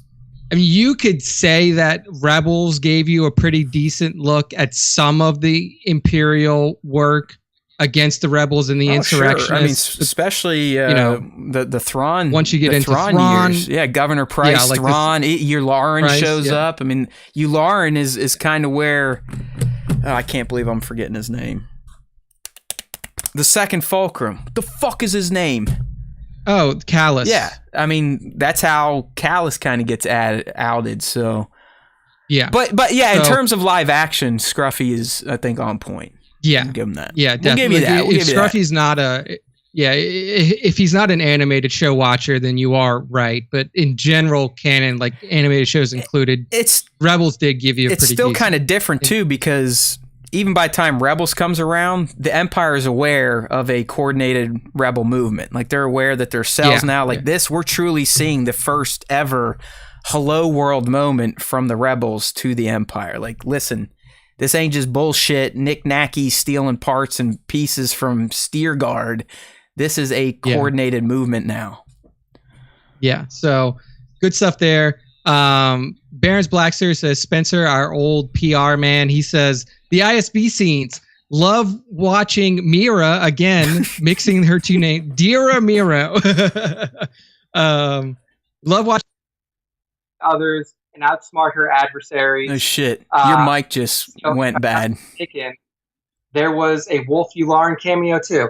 I think my earbuds may have died, but I'm even saying like it now sounds like you're not talking through your good mic. There. I'm gonna change my earbuds out. All right. Give me 1 second, because I can't hear you. There's definitely something going on at House Caminita technically. So I'll move on to. Is this our last one here? Bacta. Oh my God, this is a great name here. I love this name. Okay, dude, I'm check the mic mic through Skype because it's definitely pulling from like a computer mic or something. It's not your good mic. But anyways, yep, good, perfect. There's that sexy voice. All right, you're not wrong. I'll go ahead and read this one so you can kind of get back on track here. But this is a new favorite handle of mine. It is Bacta _F_up to give us back to F up. I love people on the internet sometimes. Fucking A, man. That's right up there with Grief Cardboard now. Back to F up. I hope you listen because I want you to now become a live streamer. I want you in here with the rest of the diehards, or at least to show up every once in a while and grace us with your presence like Grief himself. because Back the F Up is brilliant. All right, so Back the F Up says, the jump from Andor leaving mom to getting arrested seems like a piece was missing there. So I'm guessing... I would, like... That's kind of like, I put this in here because I do think that it was a pretty stark jump from like, you're not coming with me, mom, to like, I just finished banging this prostitute in this Miami hotel room. Hold on. Like, I'll give you that. I just thought maybe that's why Tony dubbed it as, in quotes, very interesting, because it's very interesting. It had that hard cut. Very fast. He goes from his mom pouring her heart out to him and essentially pledging her life to the Rebel Alliance to him, as Nick said, you know, banging some chicks and headed down to the local 7-Eleven to get a Slurpee. Yeah, it's a pretty stark contrast, but good stuff there from all of our respondents. Thank you very much. Great. That was like such a fucking good name. I honestly, Nick, I don't know about you. I've never been good at creating handles. Every handle I've created myself online have sucked. These days, I think I'm still Hammer of Buddha on Xbox, Faux Hammer on PlayStation. So there was mix of Halo, Lord of the Rings. My first one could have been the dorkiest fucking handle of all time. Ready for this? I'll never forget it. Go ahead. Jedi Baggins 1138. Jedi Baggins 1138. I'm not, but that name itself is just the perfect combination of everything that you love on the internet. Because I would have formed this. I would have formed this when Xbox Live became like a main thing. So this would have been right around when I was knee deep in Tolkien, and I've always had the Star Wars love. So that's where that one stemmed from. And then it changed to Faux Hammer was next. And then when I started Entertainment Buddha, that had to get incorporated. So that's how it ended up Hammer of Buddha. So still terrible handles. I am always jealous of people that come up with handles like Back the F Up. Yeah, that's strong. Because like me, I just ripped off, like, I'm that Nick C on most of everything, and I ripped that off from that Kevin Smith. Yeah. Like, because that was like his Twitter thing, and I was like, okay, that's solid. But then like I started using Tricky Nicky like as my handle because I was like, it's mnemonically fun, and it includes my name in a fashion. So I was like, I'll use that for like. But you know what I mean? Like you. It is hard. You respect a good handle game, right? I mean, it's impressive. Without getting too vulgar. I mean, there are some that they're funny, but it's like, oh Jesus, you sure you want that? You want that out there? Yeah, it's like like Cunt Pounder 1138. It's like, okay, that's a little. Like, that's a tough. That's one. Over the top, but Back the F Up. All right, let's go. I'm in a rabbit hole. I'm back the F up. All right, so moving into the second wing, or fuck it, that made no sense.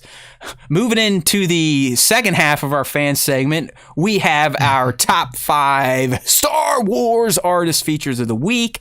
Real quickly, the way this thing happens, every day on Instagram, I am scanning for anyone that has add tag Star Wars Time Show on Instagram or used hashtag Star Wars Time Show. I'm looking for your Star Wars creations, be it toy photography, traditional art, tattooing, cosplaying, making your own home movies. We're all about it. Tag us, use hashtag Star Wars Time Show. Every day in the morning, I will feature some of that content that comes across my desk. And then on Monday, before we do the live stream, Nick sits down, does what he's got to do. Could be wheeling one out, could be having a coffee. You never know. But once he gets that out of his system, he picks his 5 favorite shots from the week's worth of features.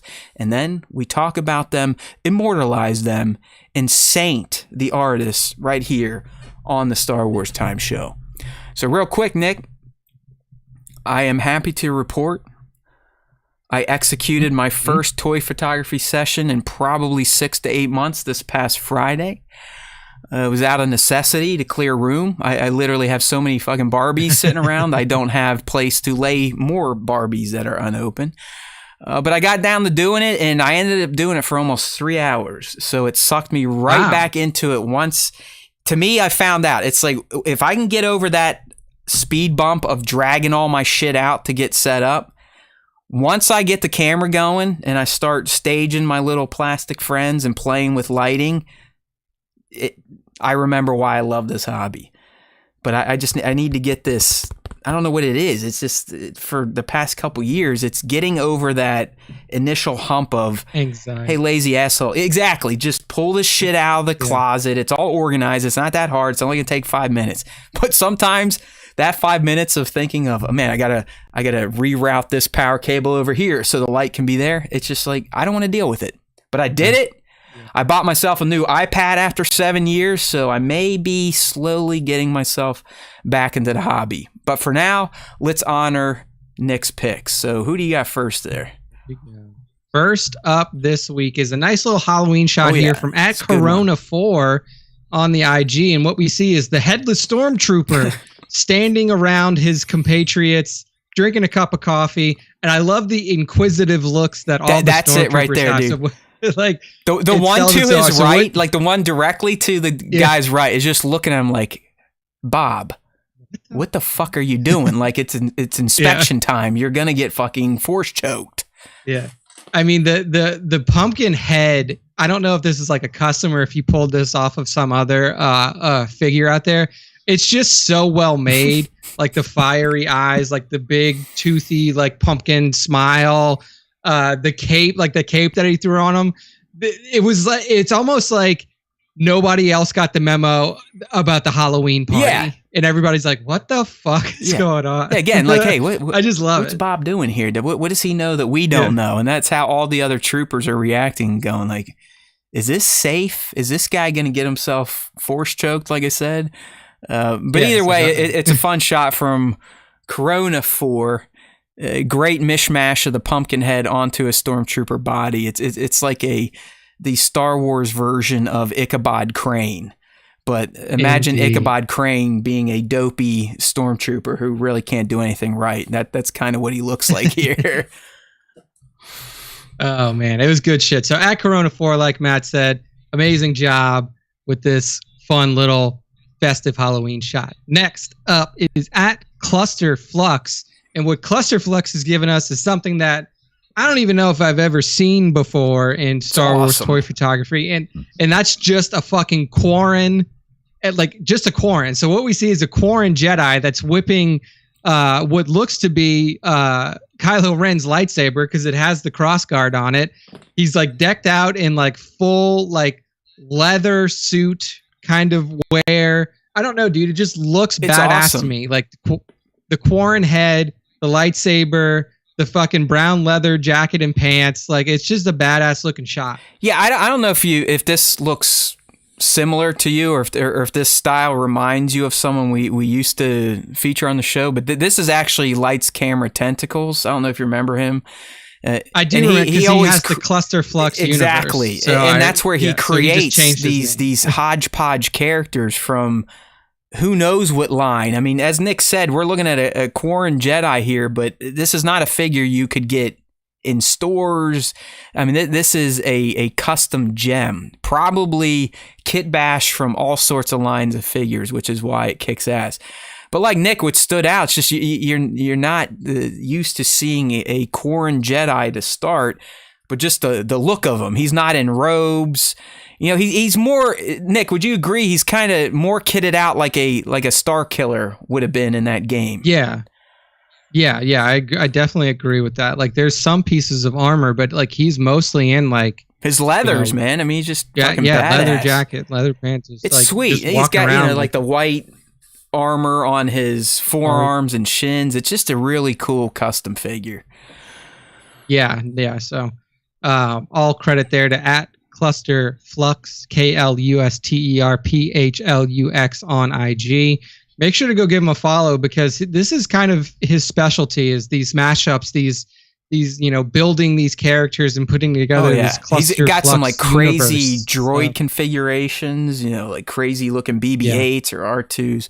Just a wildly imaginative account. So check him out. Yes. Super fun. All right. Next up here, we got an awesome shot from @MaxMaldini. And what we're seeing is the ultimate, it looks to me like the official handoff from Boba Fett to the Gamorrean Guard and to Mr.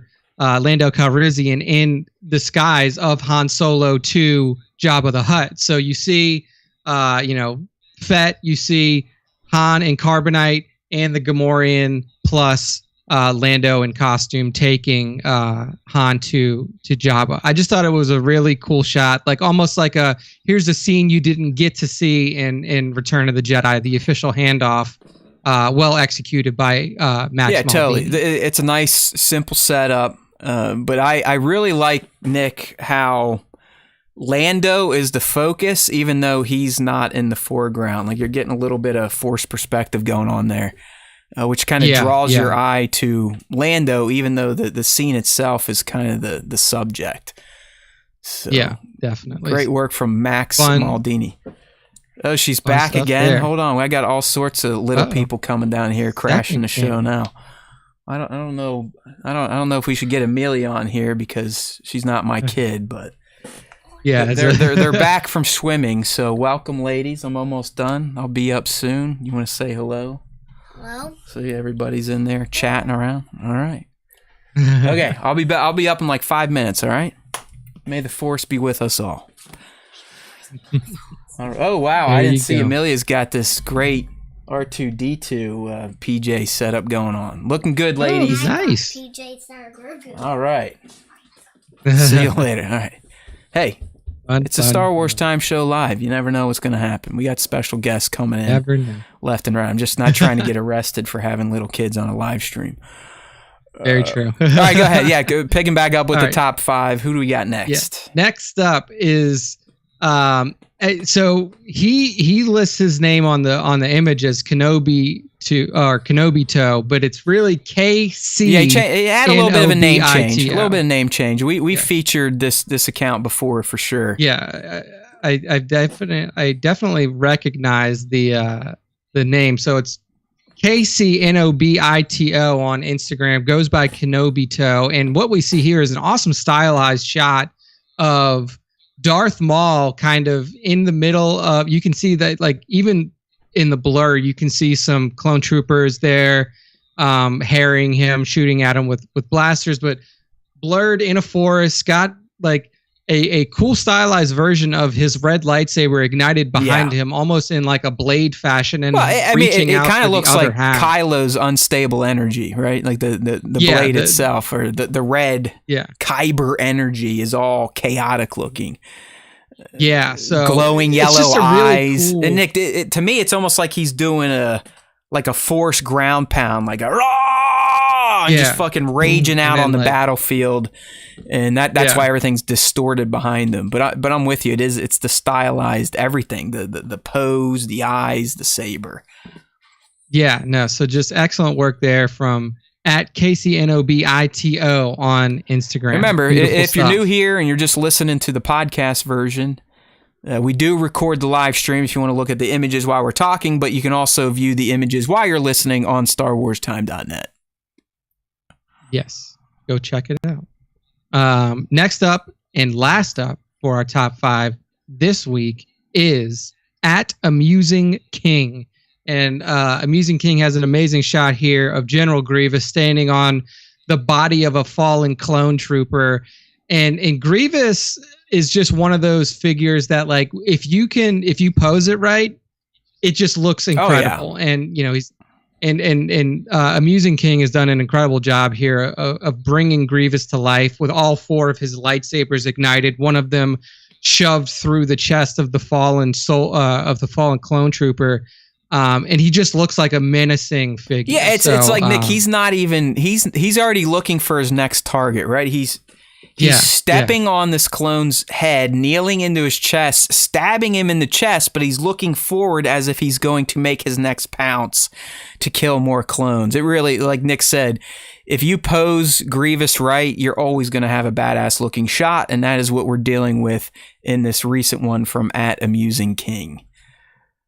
Yeah, no, I mean, it's absolutely fantastic portrayal of Grievous at Amusing King. Well, that's it. That's the end of the top 5, and that's the end of the show. One of our longer ones for the recent future, because Andor is giving us some good shit. So Matt, bring us home. Hey, we try to keep them under 3 hours, but sometimes we will blow our loads as we did today. But I think it was a good discussion. Nick and I, we had some speculations. We dropped some new theories. Make sure to check them out if you missed it. We got theories on Clea, the Circle, Crimson Dawn, Miro's relations to other characters, Clea's relations to other characters, Jung possibly being a defector, and we kind of laid down how we thought Andor episode 8 was going to go down. So if you're listening to this on the podcast-only version, hopefully we've hit, because you've probably seen Andor at this point in time. But more importantly, as Nick said, this is the end of SWTS E236. So it's time to do the dance on over to StarWarsTime.net, our home base on the internet, where you can find our content in between shows that we do each week. But more importantly, on StarWarsTime.net, you can find all of the important links to get your hooks into us. That's right. We want you inside of us. Pick your orifice. It doesn't matter for me. Nick, you'll have to ask permission. StarWarsTime.net. There's always time for Star Wars Time. Sub to the podcast. If you are subbed, make sure to leave a rating and review. I know it might sound annoying, but seriously, take 2 minutes. Go to iTunes, Google, Spotify, Pandora, anywhere you can rate or review a podcast, and drop your thoughts on the Star Wars Time Show. It helps us more than money. In fact, the only thing better than you leaving comments, reviews, and ratings is you joining us and consuming the show. So keep it going. Remember, if you feed the machines will alert other meat bags, and hopefully those meat bags will come to the Star Wars Time Show. We had a new one pop up last week. Nick, he's dropping comments like, I found this. I love you guys. You're great. And I just want to go like, well, how? How did you find us? And why don't more people find us? Another guy. Man, I'd like to interview you. Your channel's great. Never heard of you. I wonder why. Me fucking too. Are all these people rubes and they don't know what is good or what is bad? Or do we have good content? I think it's good, or I wouldn't put the time and effort into it. So let's keep building up this tribe, right? Like Boba. We need the larger the tribe, the more fulfilled our lives will be. And the best way to do that for new fans, point them to StarWarsTime.net. Tell them to sub up. Tell them there's always time for Star Wars Time. And don't forget your closing line, the one that seals the deal. You tell them if they listen to the Star Wars Time Show, the Force will be with them. Always.